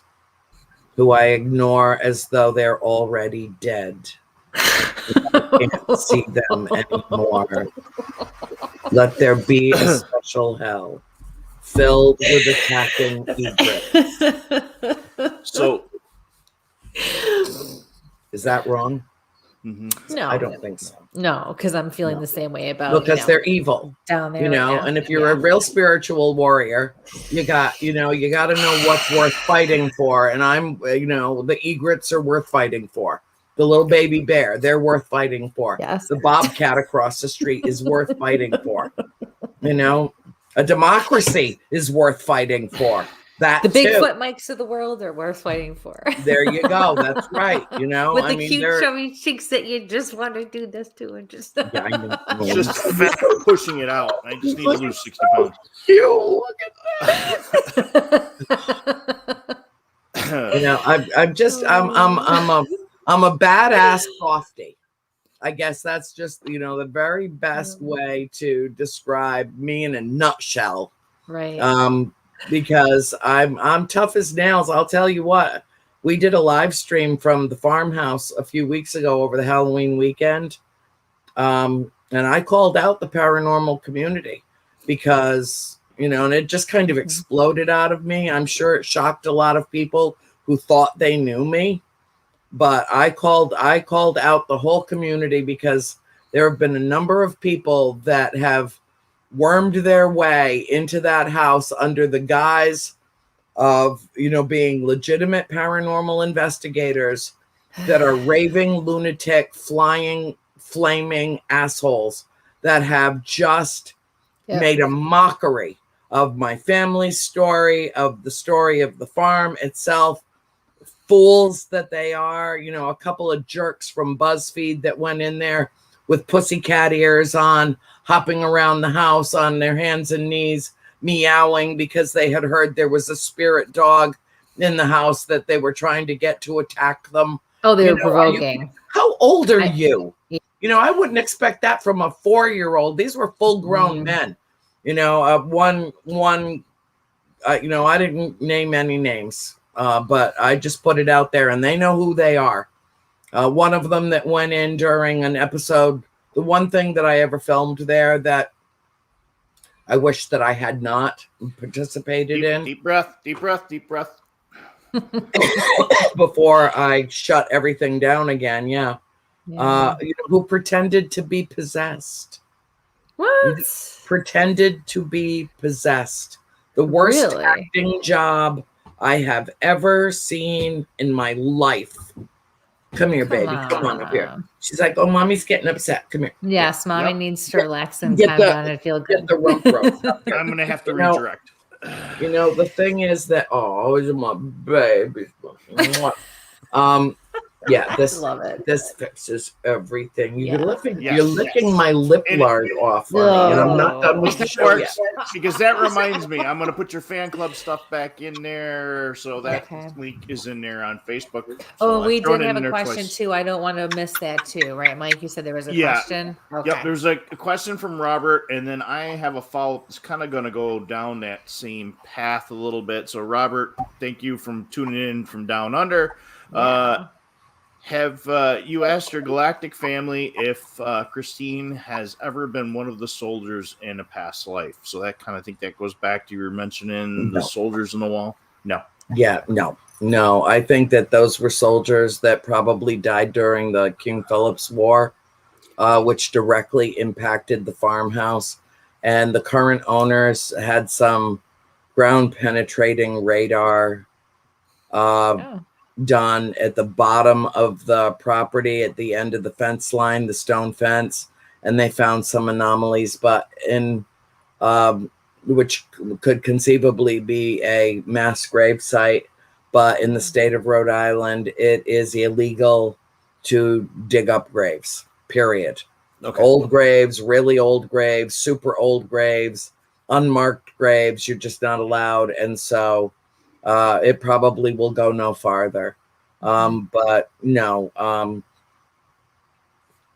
I don't, I think that we probably are recycled souls. And I think that chances are my mother always said, I knew we bought this house for you. I saw an apparition in the house who looked like me now, except with a lot more hair, all in a bun on the top of her head. But I saw her when I was 17 years old, and I'm 63. And she looked like how I look now, except with more hair, dressed in clothes from probably the mid 1800s. And I told my mother about it the day we moved out, because everybody in the family saw her. I was the only one that saw her face. And it was a mirror image reflection of my own as an older woman. And yet, what's so counterintuitive about that is that, I've always felt like the farmhouse has been my one and only home my whole life. Like everything else is temporary. The farm is permanent. But I also feel like this is my one and only trip to Earth, and I never ever want to come back here. Not ever. Wow, that's and interesting. So, it is counterintuitive. It's like, two concepts juxtaposed, and I can't explain it, and I probably never will be able to, not in this lifetime. So you mentioned the hybridization and those 3 factors. Have you done something like 23andMe or Ancestry to kind of see where it rocks out, coming back to certain areas, and if there are any links to anything, where you are, I know there's certain areas of France on the border that are like no man's land, where nobody seems to know when there's a lot of, it's the Twilight Zone kind of. Yeah. Okay. That's awesome. I don't want the government to know what's going on with my DNA. Okay. No. And that's, I was just wondering if on your own, if you've tried or talked to an independent lab and said, there's no such thing as on your own. Because if you use Ancestry.com, they're all connected with the government. All of them. 23andMe, all of them. There are even, there was a manifesto put out several years ago telling members of the military not to do that, because if that information was ever hacked, they'd know too much about what's going on in our military. I already know that I've got a wedge in that pie chart marked other. I don't need to see it to know that. Okay. Now, considering that the traced the DNA of virtually every aspect of humanity, and can tell you exactly where your ancestors came from on the planet, there are an awful lot of people that get other in gray on a piece of their pie chart, right? That is unidentifiable DNA. I think that we all have a little bit of hybrid in us, and I think that chances are really, really good that we are an experiment gone awry on planet Earth. I do. I think that, I agree. I think we got a hair sample we need for our pink hair experiment. There you go. Right? They are them. We are us, and all of us are one. All of us are one, and I think that we'll start to come to grips with that and achieve our realization of oneness soon. It's already underway. I think there's a sweeping global rise in consciousness around this story. I think that there is a point of integration and correlation between spirits and extraterrestrials. Obviously a spirit is someone who is no longer an earthbound soul. Their vessel has died, but they're still among us. So, you are the most beautiful. She's just laying there like, okay, Mom. She's so happy you're coming. She's like, pick me up.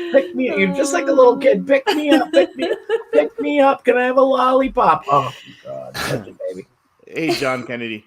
Hey, John. John Yeah, who? John Kennedy? Kennedy. Yep. Yeah. I love him. Oh my I God, know, what a isn't he wonderful great? man. Yep. Yep. He's such a wonderful. Hello, John. By the time we met him in Michigan, I felt like I knew him for years. You know, Yep. I know. Yeah. Yeah. Yeah. He's so wonderful. Well, He's a legend. Michigan's he is. And Yeah. and not just in his own mind. It's That's so right. it's like everybody knows John. Right, they do. It's Erin's here. She my sweet friend Aw. Erin's with us. I knew. Hi. Aw. Yes, she does, Erin. She sure does. I'm so happy to be home and so Yeah. relaxed now that I got through this crazy season. I mean, I went back out in May.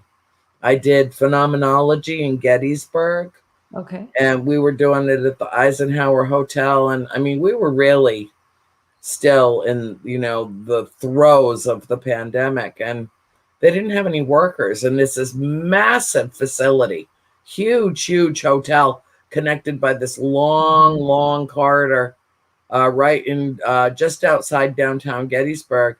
There were 6 employees. 6. I mean, they basically told us where to find stock for towels, toilet paper.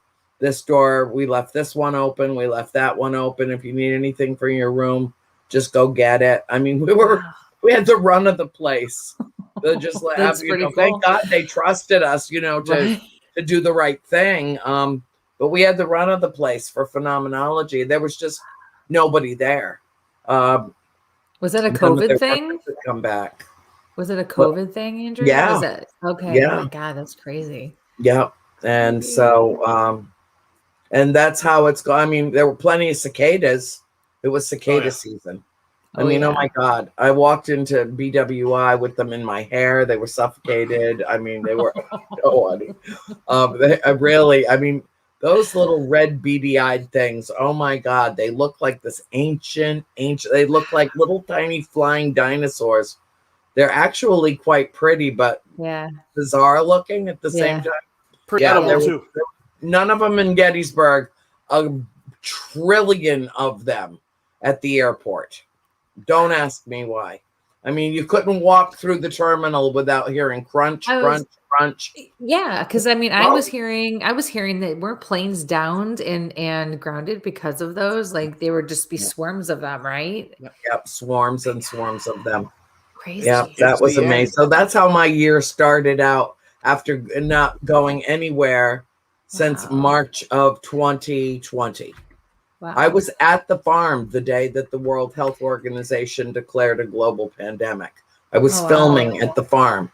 And I had my dad with me, and I checked into our flight going back, called him down in his room. I'm like, Dad, the flight's full. It's 186. I checked us in. When we got to TF Green Airport in Providence the next morning, it was a veritable ghost town. There were 24 people on our flight and a staff of 6. Nobody was wearing masks. Nobody knew to put masks on. Nobody, I mean, it was early. Yeah. It was, I know it, honey. And, oh, God. All right. Okay, that's fine. Just rest. This has been crazy and wild. And, I don't understand why we're not through this. I don't. We could be. Let me just say that. We could be. And we're not.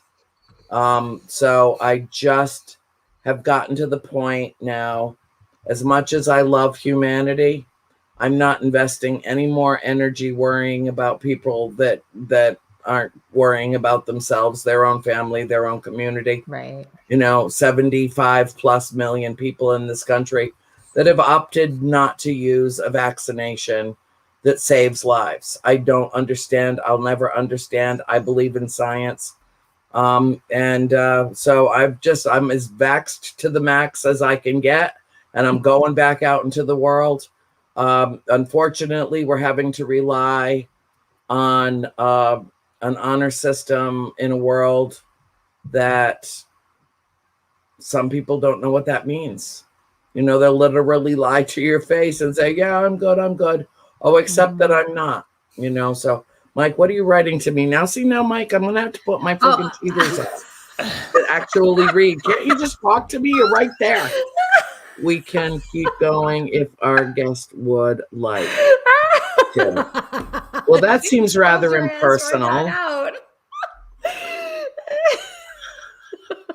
That seems rather impersonal. We are at 5 to 10.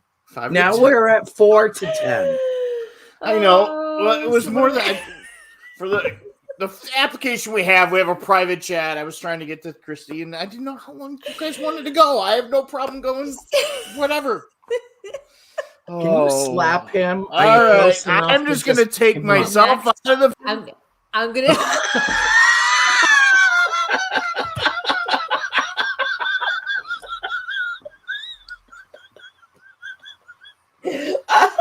I know. He's so safer for me in the back room. He's such a baby. Such Isn't he a a baby? He's a baby.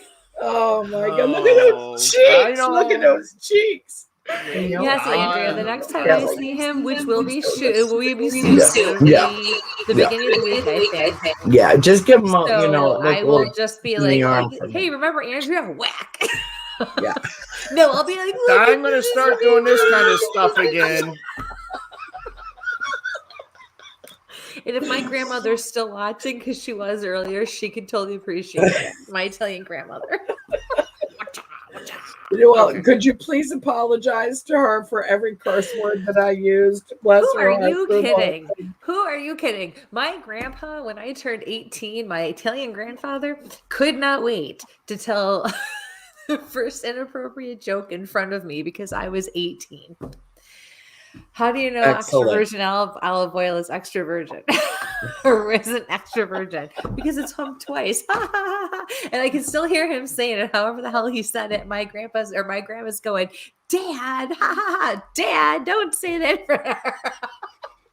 Again, I have a ticker for Miss Kristie. Okay. Well, have you been to Virginia? Have you been in Virginia? I've been to Virginia. They called her Virgin for short, but not for long.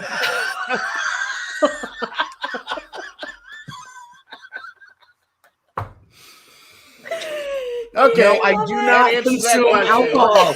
This is my normal self. And the reason I do not consume alcohol is because I'm uninhibited enough. I don't need That's right. See, I'm the same way, but every so often I like a couple drinks. But otherwise, yeah, I'm telling you. And I'll even go so far as to say the first time after I had my son, which was my first child, I didn't have any pads in my bra. And I leaked. My grandpa was like, hey, look at that. And I was like, oh, there you go. And I was like, if you keep talking about leaky that was really personal, Mike's going to leave again. Sorry, guys and girls, but kidding me? Oh yeah, it was no holds barred. My mom's family was always very good. Like there was no swearing in front of the kids. They were very appropriate. Oh, hi Melanie. But man, when you turned 18, it was a whole different ball game. It was awesome. Oh, I'm so sorry. I hope I haven't traumatized the poor woman. Oh no, you're not traumatizing her at all. It's all good. No. So, oh my gosh, part of our evil so clique. Funny.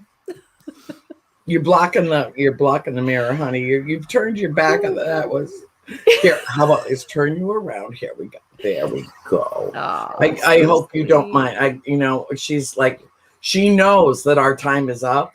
Yeah. And she knows that it's time for a walk and potty outside. Yep.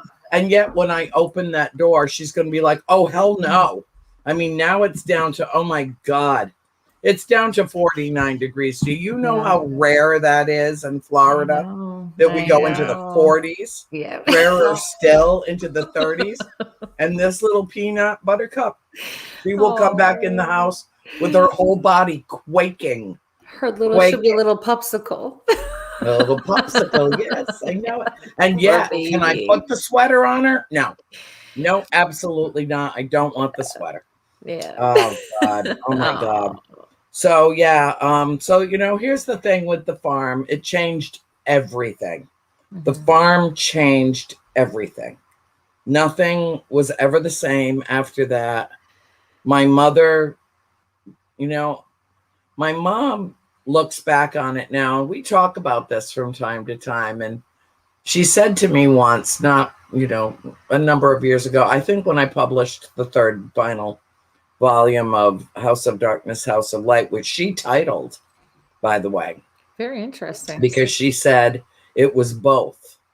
It was both. And so, we live in duality. We live in darkness and light. One can only be distinguished by the presence of the other. Good and evil exist simultaneously. One defeats the other. And I think the most important message of living there that I took from it was that good conquers evil and love conquers fear. And in that respect, The Conjuring got it right. That was an overarching impression that people were left with from the film. And so that was correct. But the rest of it, the minutia, the details, no, nothing like it. What actually happened in that house was so much more spiritual and intense that and everybody working on the film read my books, every one of them, from the director, the producers, the cast. James Wan, I remember the day that one of the producers called me and told me that James Wan was going to be the director, and my head blew off. I only knew him by reputation. I only knew that he had made an absolutely gruesome, horrific film named Saw. And I screamed at the guy, and I was like, oh, great.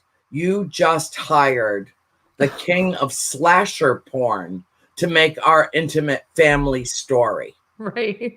Thanks so much. So glad I had any say in this. He's like, no, Andrea, you don't understand. You don't understand.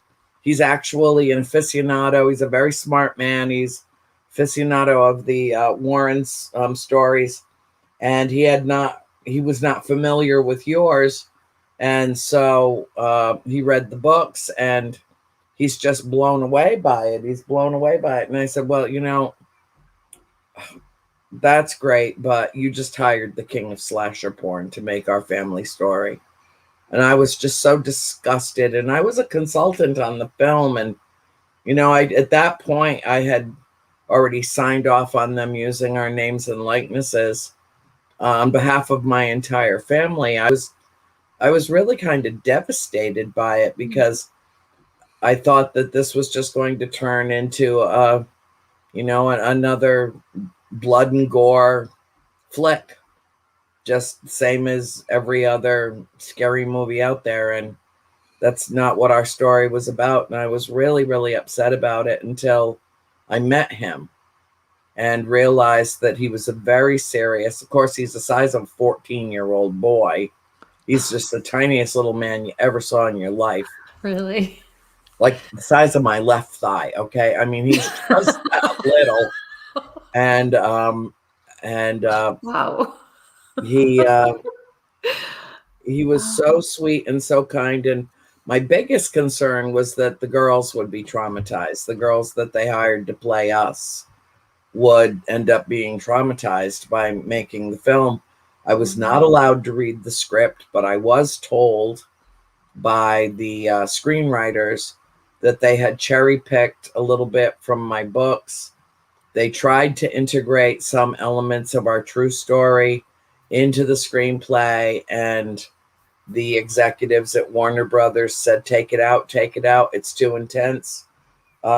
People will be, they'll be run off by this. This is not something.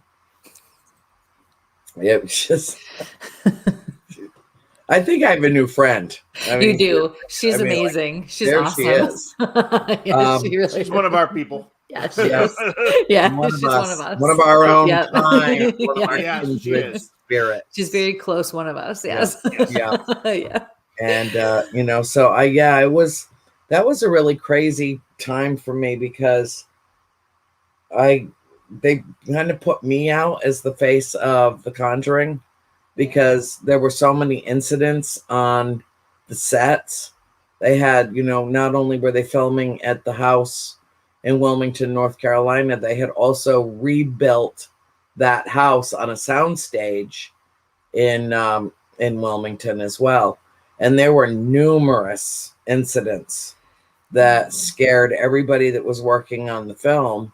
And so when it came time to promote it, nobody wanted to. I mean, a few of them did, a little here, a little there, of the adults, but only Joey King ever did an event with me. We did a press junket together in Miami for a couple of days. I think we were together for 18 hours, of which neither of us slept. And that was it. And she was so adorable. One of the things, she played Christine in the movie.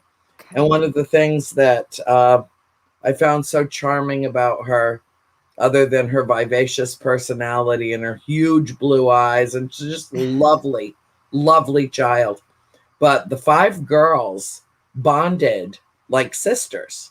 I mean, they really did when they were making the film. And so I'm sitting at a table having lunch with Joey King and her agent and, several other people, the woman that was there to represent me and all that. We're all sitting at the table, and she picks up her phone and she does a conference call and dials up her 4 sisters and says to them, when she gets all of them on the phone, she says, "I'm with Andrea and you are not. I'm with Andrea and you are not." And they're like, "Oh, put her on the phone. She's busy. She's eating. She can't really talk to you, right?" She just jerked them around. Oh my God. She finally put it on speakerphone, so I got to say hi to all the girls. But, it's so sweet. And it really, the whole cast functioned as a family. They really did put their heart and souls into making that film the best that it could be. They really did care. And they knew that they were making a film about, at the time, all 7 members of the family were among the living. And the year, 3 years after The Conjuring was released, my baby sister April died. Very suddenly and tragically. And I got the most beautiful condolence letters and cards from everybody that worked on that film. I mean, word spread like wildfire that April Perrin had passed away. I'm so sorry. Thank you, honey. She was only 51. She was just a couple of weeks away from her 52nd birthday. And it was devastating, absolutely devastating to our family. But, Kristie, I know in particular, you will understand my gratitude about growing up in an environment where not only did I understand that spirit existed, but that I could communicate. And that's what all of us learned living there. And April has come to visit us a multitude of times. Yeah. Let us know, all of us know, that she's fine, that she's actually better off. And had we not grown up in that environment, I don't know if I would have known it was her.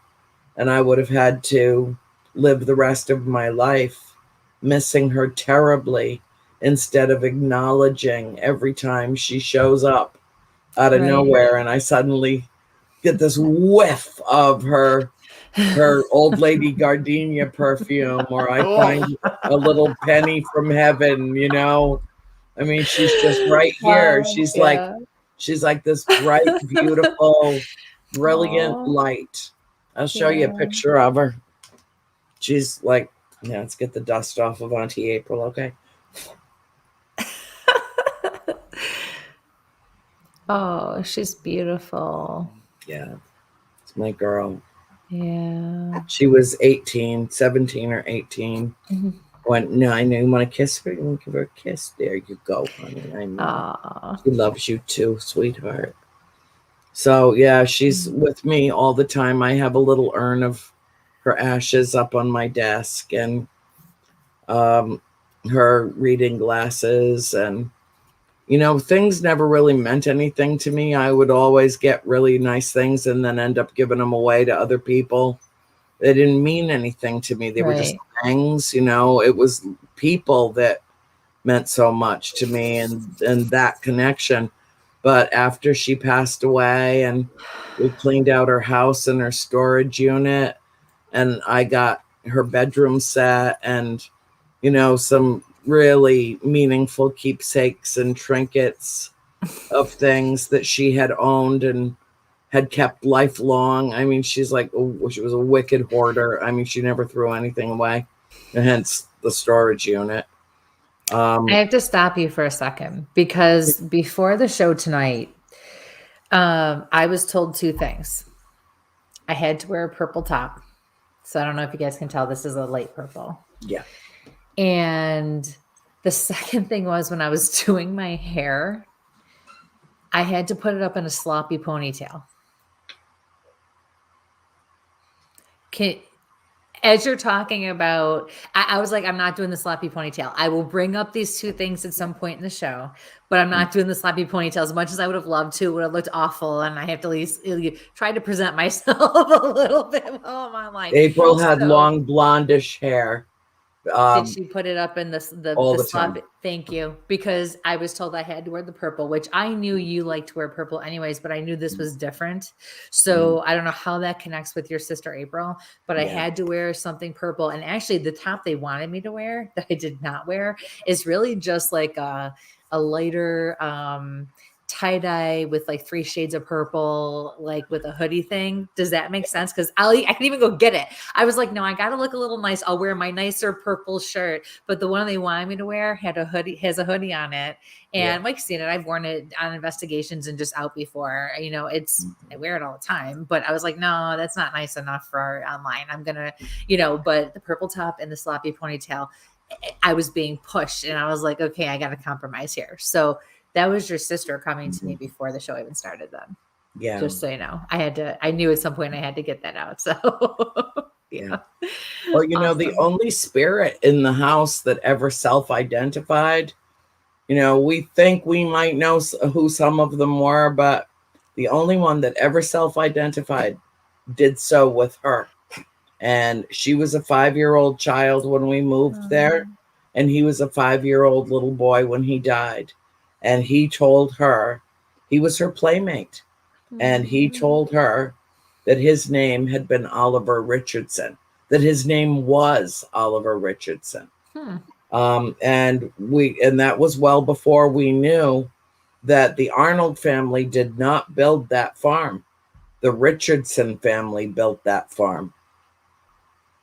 Really? Yeah. So it was thought to be the other way around. Through marriage. Yeah. Okay. So he went back there.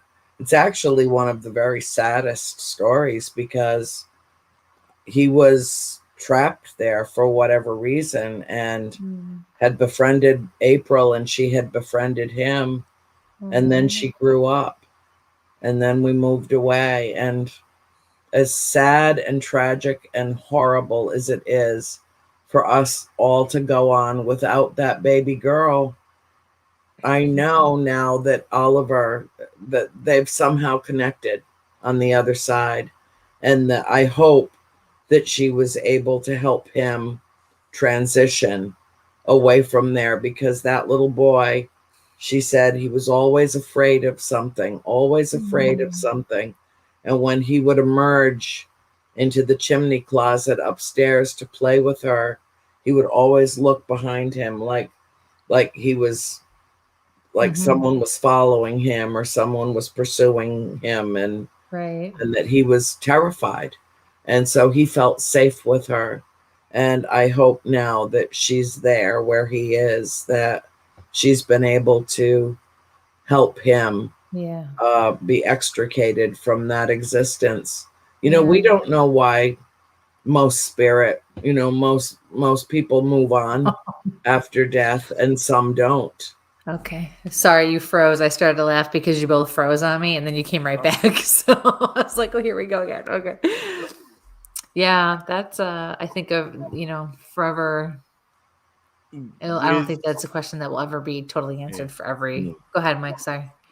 with living in the house, with the connections with their galactic family, did you guys grow up religious, and then did you check out other spiritual aspects after moving out, and with these transitions, maybe more Eastern type spiritual backgrounds or more Western type religions? Well, I earned a degree in philosophy, and in order to get a degree in philosophy, you have to study all the major world religions. That's just a prerequisite to that degree. Philosophy and religion being so closely intermingled that in many respects, it's the same study, even though one is considered theological and one philosophical, they're married. Sorry, I just had Mel Brooks pop up in the back of my head. Stand-up philosopher. Yeah. Sorry. Sorry, I don't know why. I love history of the world. So cute. Smack, smack, smack. Yeah. He was brilliant. Time for me to go. Mel Brooks, brilliant man. Absolutely brilliant man. And that he married Anne Bancroft is no surprise at all. I mean, they were like the perfect couple together. Perfect. It's there were things in the film that my mother really objected to. She never saw it in the theater. My mother doesn't really leave home other than for her garden and her yard. She doesn't even like getting dressed to go to the doctor's office. It's kind of like a point of contention. Like, Mom, you really have to go. Mom, it's time to go get a shot. Mom, let's go. She's like, no, I'll just stay here and die. Oh God, she's just so reclusive, beyond belief. And didn't ever want to, be in the social eye, and rarely did any interviews. I had to beg for her to even do, any kind of an interview around the books or, any of that. So is somebody talking to you, Kristie? No, you getting a message? I'm still getting used to some of the noises in my new house. So I'm. Oh, okay. But the fact that I have both of these in and I heard it that's what made me kind of. And then I'm checking to see if they've quieted down at all, because I think they're friendly. But the thing that she most objected to, which is interesting, but the thing she most objected to was that they juxtaposed the devout Roman Catholic Warrens against what most people who saw the film would have perceived to be the godless heathen Perrins. And nothing could have been further from the truth. My mother was raised Southern Baptist. My father was raised Roman Catholic, went to parochial school. He was an altar boy. My mother converted to Catholicism back in the day when you kind of had to get married. All of us were baptized. We were all confirmed, all made our first communion.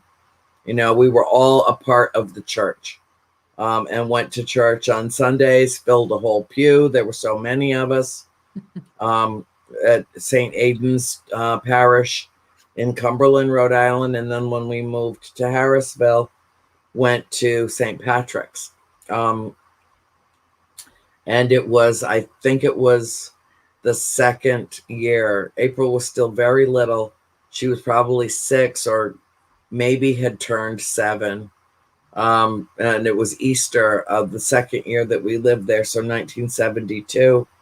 And we'd gone to to Mass on Easter morning. And the priest at the head of the church ended the Mass with, and the Father and the Son and the Holy Ghost.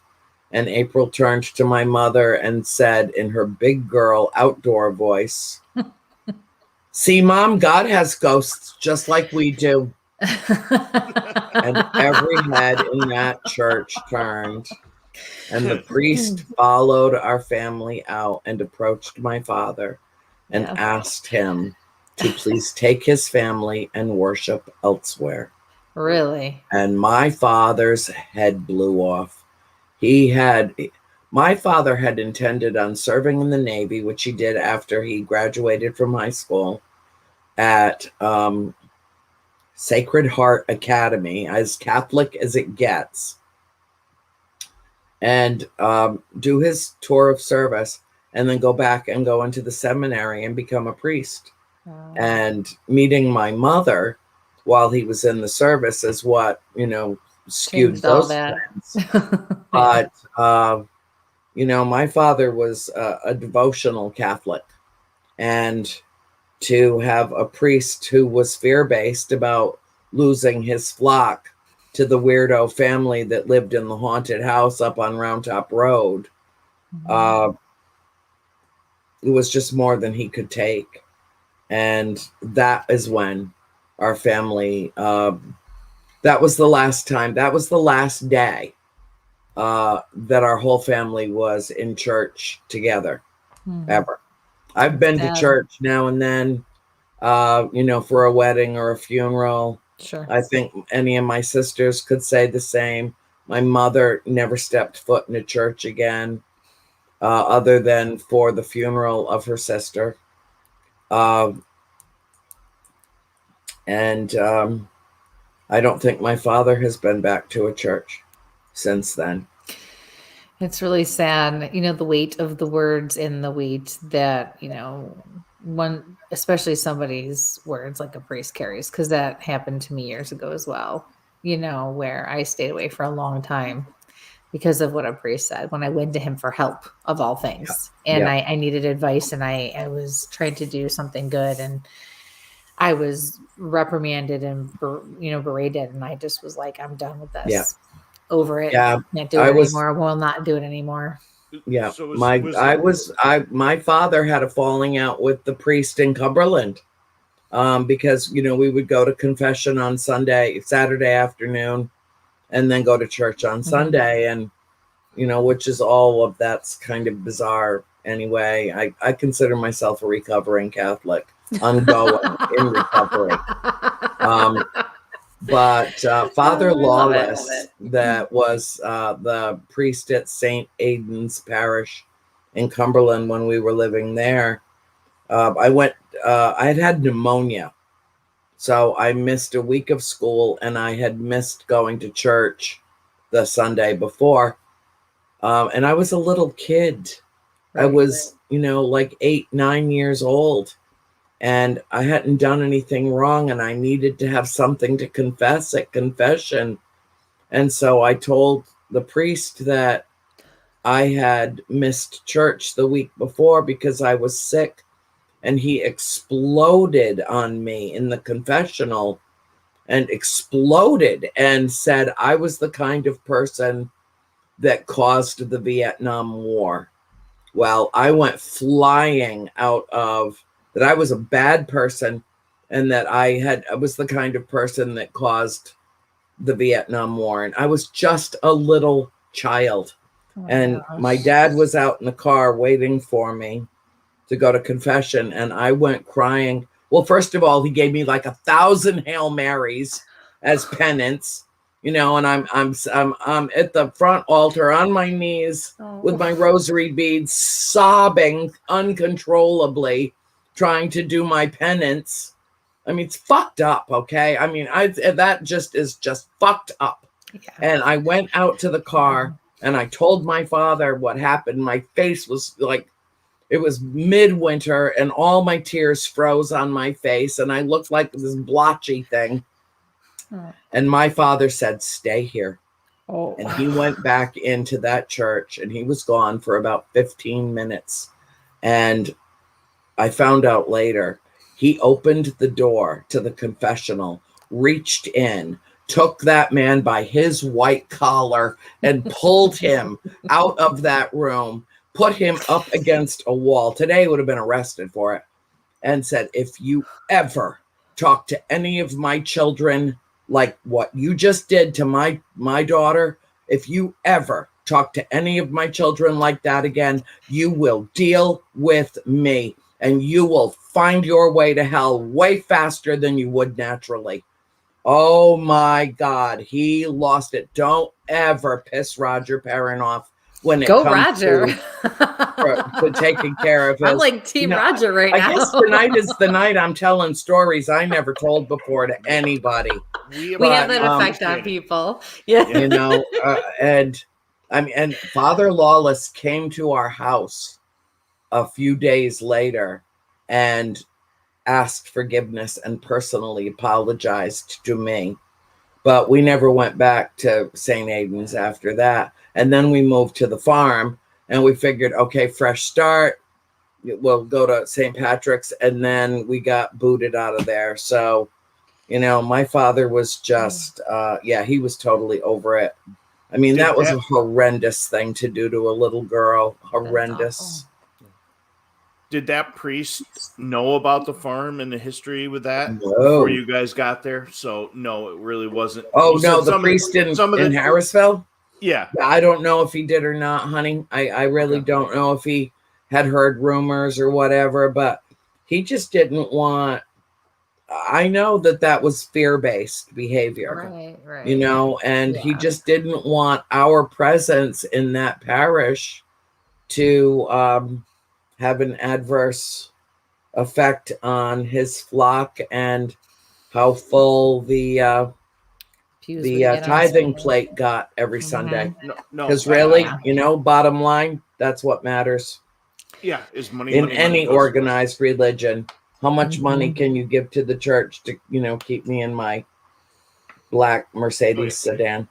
Yep. Yeah, I was once told I couldn't be a godmother, even though at the time I was volunteering as a teacher, and in my younger years I volunteered from the time I was 16, and I could actually volunteer until I was in my early 20s, and I would bring my older two with me when they were babies, and then I was assistant DRE at one point and would bring them to work with me and do it then. And I was told after so many years of being active in my church, oh yeah, sorry, you know, we don't have any record of you, you know, you don't give you don't give every week. And I'm like, no, I give my time because I have two little kids and I'm in my early 20s and I don't have any money, but here I am.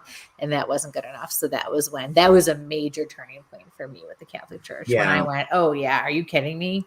But I'm an ordained minister with the Universalist Church. And I took that leap of faith during COVID when I had become I had been a grief counselor 25 years ago at the school. It was a residential facility for troubled boys. And they chose me to do the training, the clinical training and all of that.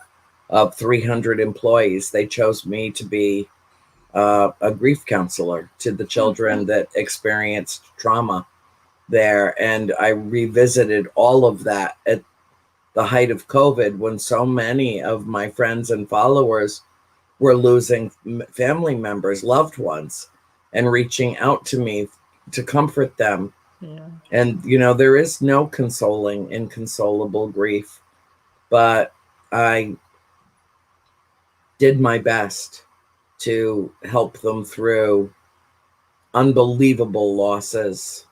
And I finally, I'd always felt the calling. I'd always felt like, I was kind of like pastoring to a flock, but I finally just went ahead and I had all the background I could need. I had all the background that I could need. I already had kind of like an established, but, I don't have a church per se. I don't perform any ceremonies.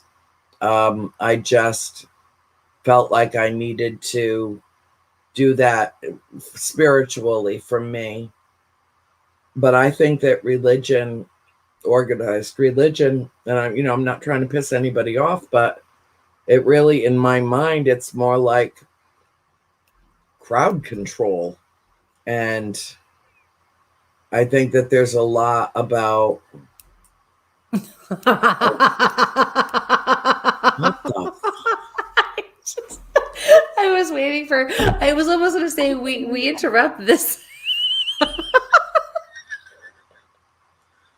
I'm not even going to repeat that to your As audience.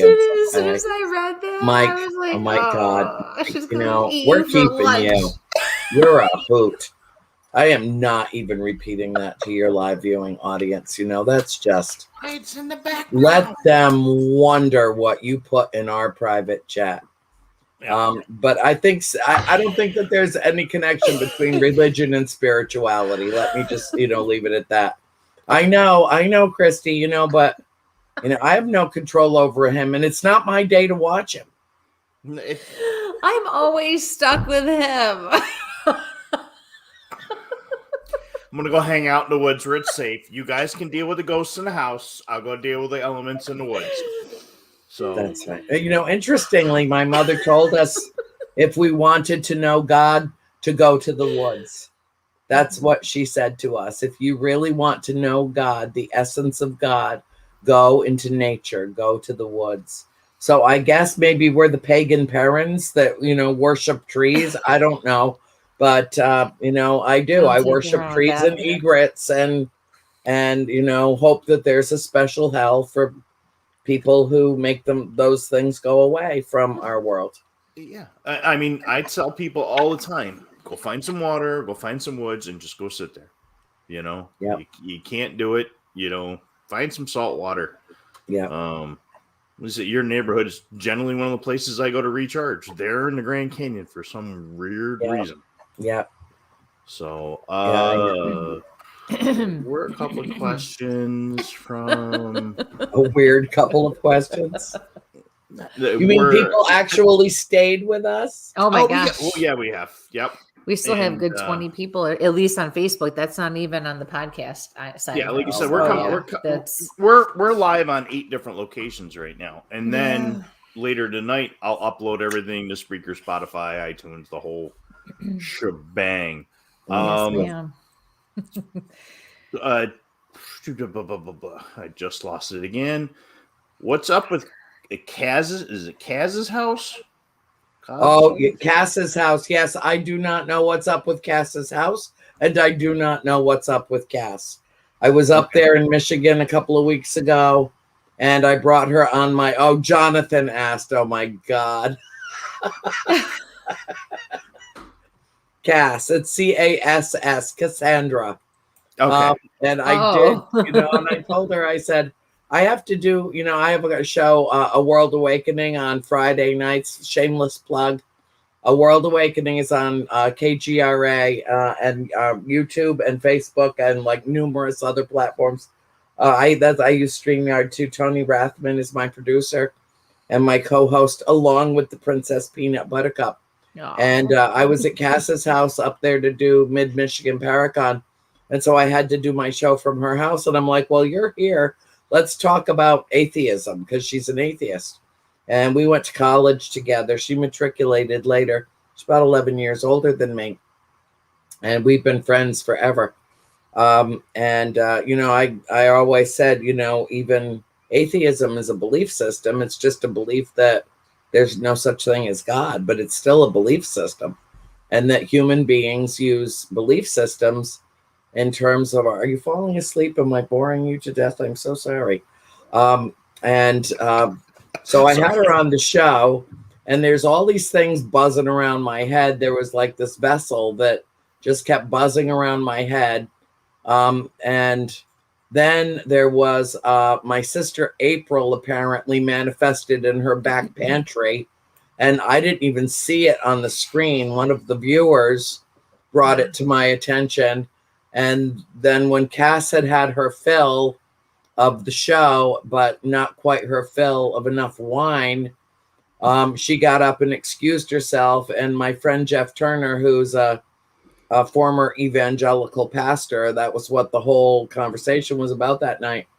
So he just continued on with the show with me and with Tony.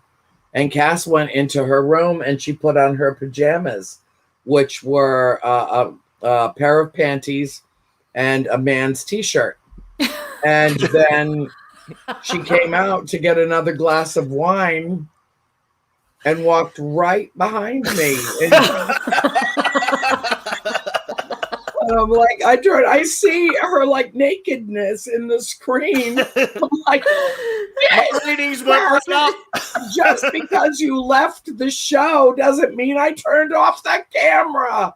I've still got 20 minutes left to do here. Funny. And she's like, oh, sorry. And then walks back across the street to go hide in the bedroom. It's like, it's too late. Everybody has seen all your stuff.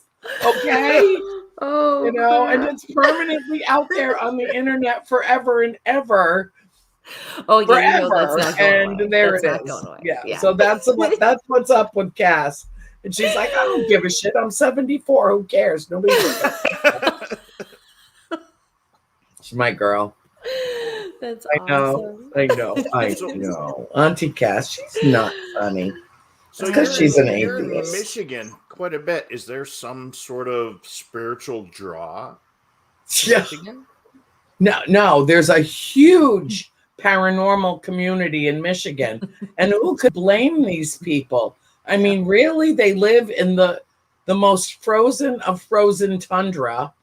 And all they do is drive snowmobiles and drink beer and read books and go to paranormal conferences. Dad's like, yes. That's what they do. And it's what they do. Or pick apples or pumpkins for a couple of weeks a year. It's what they do. See, Deb Jerusalem lives in Houghton Lake, Michigan. Oh, and there she you go. just confirmed what I said. I love it. Yes, I have a very, very huge following in Michigan. And a lot of it has to do with Deb and RJ. And a lot of it has to do with there you go. Lecturing repeatedly in different locations with Mr. John E.L. Tenney. Who is the only person that I lecture with, and we kind of share brain waves and a mind, and we lecture together, and it's just wonderful. And he's wonderful and the most brilliant person I've ever known in my life. And I know rocket scientists, like real rocket scientists and astronauts and stuff. And John is smarter than anyone I have ever met. And weirder than anyone I have ever met. And so the more we do events together, he gets my crowd, I get his crowd, we share a crowd. Yeah. And so over the years and years that we've been doing this, it has burgeoned. I just have Cass I've known since I was 18. And I'm 63, so you do the math. I suck at math. You do the math. That qualifies as a long time. And she lives in Ann Arbor. And so I go to Michigan frequently, crash with her at her place, and then go everywhere all over the state. And that's home base. Ann Arbor is home base. Yeah, so it's really great. I just didn't know if there was a big spiritual draw to it. Well, they all say it's God's country up there, and I'm like, how do you even know that? You got to pick through 16 feet of snow and 4 inches of ice to even see if it's God's country. Are you sure you're not talking about Buffalo? I mean, Niagara Falls, right? Yeah, Buffalo fucking low. I'm telling you, I just can't even. I can't do Buffalo. I cannot. Those, you people are nuts. Oh my God, you got the stuff coming off the, what do you call it? Lake Ontario. Yeah. It's the the snow that comes with the lake effect snow. Yep. We had that this morning. 16 feet at a time. Really? Yeah, no. But Deb said yes, there is a spiritual draw to Michigan. There is. There really is. I mean, there's just something absolutely. Well, honey, just wait. A few minutes. I don't have snow yet. Wait a few minutes. I mean, honestly, it's coming. Good night, John, and good luck with this. Go get that salt. Good night, John Ayers. Thank you for joining us. I have to go too. My dog's got to pee. I know. She's telling me. Oh, poor baby. She's telling me, Mommy. This went overtime, and I've got to go OUT outside body. Well, it was such a pleasure. Yes, thank you. Yes, do. hopefully We will join we you can have again you back. Oh, anytime. thank you. Anytime. We would love to This have you. was delightful. Oh, Delightful. we I truly hope I enjoyed didn't scare any of your viewers away or make them think or bore them, like this one's yawning in my face. And I know we just barely scratched the surface of anything that you really actually wanted to talk about. So that's okay. Next time that I come, I'll just answer questions from your audience. Just gather them and we'll just do kind of rapid fire where I'm not allowed to answer them. I once had a philosophy professor that said that I was incapable of answering a true-false question in less than 25 words. And that wasn't a compliment at the time that it was delivered. She gave me a blue book. You know what the blue books are? That when you have to write essays and stuff in college. Yeah. She gave me a blue book for a true-false test. For a true-false test, where I should have just, written it all out. And yeah. What was it? What was that comment you made? You keep a taser because when I stand up to talk, it just keeps going. Last week we did a live. She's like, I can feel it. All right, just enough. Sat down and he's like, go. He's a very good public speaker, though. He does very, very well. So I just sat back and let him do it. And then I realized when I get a chance to get a word in, I gotta get it in. See, he can't get a word in edgeways on the show, but when we go do public speaking things, I'm the one usually who's like, hello over here. Mm-hmm. It's all good. Well, it balances out. We let him get a few words in edgewise, but it's really not about what he said. It's what he typed in the private chat that still got me. I wish I could just. I can't spell either. They told me. Oh, it's no. Spelling in his grammar sucks. When I went to school, they said computers will correct your spelling and your grammar. Yeah, that's bullshit. So here's my for the night. Yeah, okay. Where's my banner? Blown. All right, there's a puppy dog that's gotta go potty. I know. Andrea, thank you so much. We love you, and we appreciate you taking the time to come on our show tonight. Yes, it was so nice to talk to you again. It was lovely to see you. And it's gonna be a long, cold ass winter. So you got me on speed dial. You call me up whenever somebody dumps you and says, oh, I'm sorry, I cannot make your show tonight. Let me be your girl Friday. I'll come in. We'll schedule another one for maybe January or February.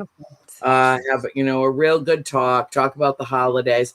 I hope you both have a splendid, wonderful Thanksgiving. And a Merry Christmas, a happy 2022. It's got to be better than 2021. Gosh, right? We're praying. I know. We're like, please.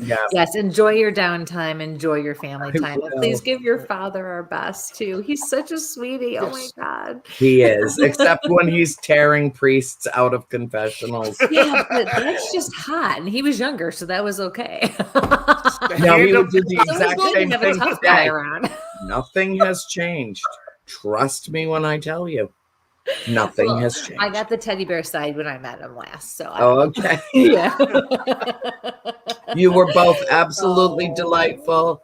I wish the warmest, my best wishes to all of your viewers, and have a marvelous holiday season. And my heartfelt, my heartfelt message to everyone is to dare to have faith and believe in yourself and believe in the light, and then be the light that you seek. And that is the message that I leave with everyone, because, we do have reason for hope for the future. And it's because of people like you and the good, kind-hearted people that I meet every day, like the ones that helped me search for a missing earring. It really did reaffirm my faith and belief in humanity, that the vast majority of people are good, kind, loving, giving, pure of heart. And that's what we should focus on And I think that if we do that, we'll all get through this and we'll all be better for it on the other side. I agree. Well said. Thank you so much. Be safe. Good night. Good night. Good night. Love you. Thank Good you, night. my friends. Okay. Take care. Bye. Bye-bye. Oh, she cried. Oh, she got licked again, didn't she? Oh my God. She is something else, isn't she? She's a special lady. Wow. That was 2 hours and 45 minutes of wow. I looked up and I'm like, too late for a commercial. I know. I was like, I forget the commercial tonight. No, So it was all good. Wow, that was amazing, wasn't it? Thank you all for being part of this evening. Yes. I definitely needed that this evening. Great. We love you guys as fans, and thank you very much to Andrea for being here with us tonight. Yeah. What do we got next week? We're going to be off. Next week we're taking the week off. Actually, we have we have a private investigation that we have to handle. So yeah. So there will be no show next week, guys. I'm sorry, guys and gals. But we're almost back to the every week thing. Following week, I believe, is a reading show. If I look quickly, I believe so. Pull my schedule up here quick. I'm not gonna lie, I'm pulling up my schedule as we speak.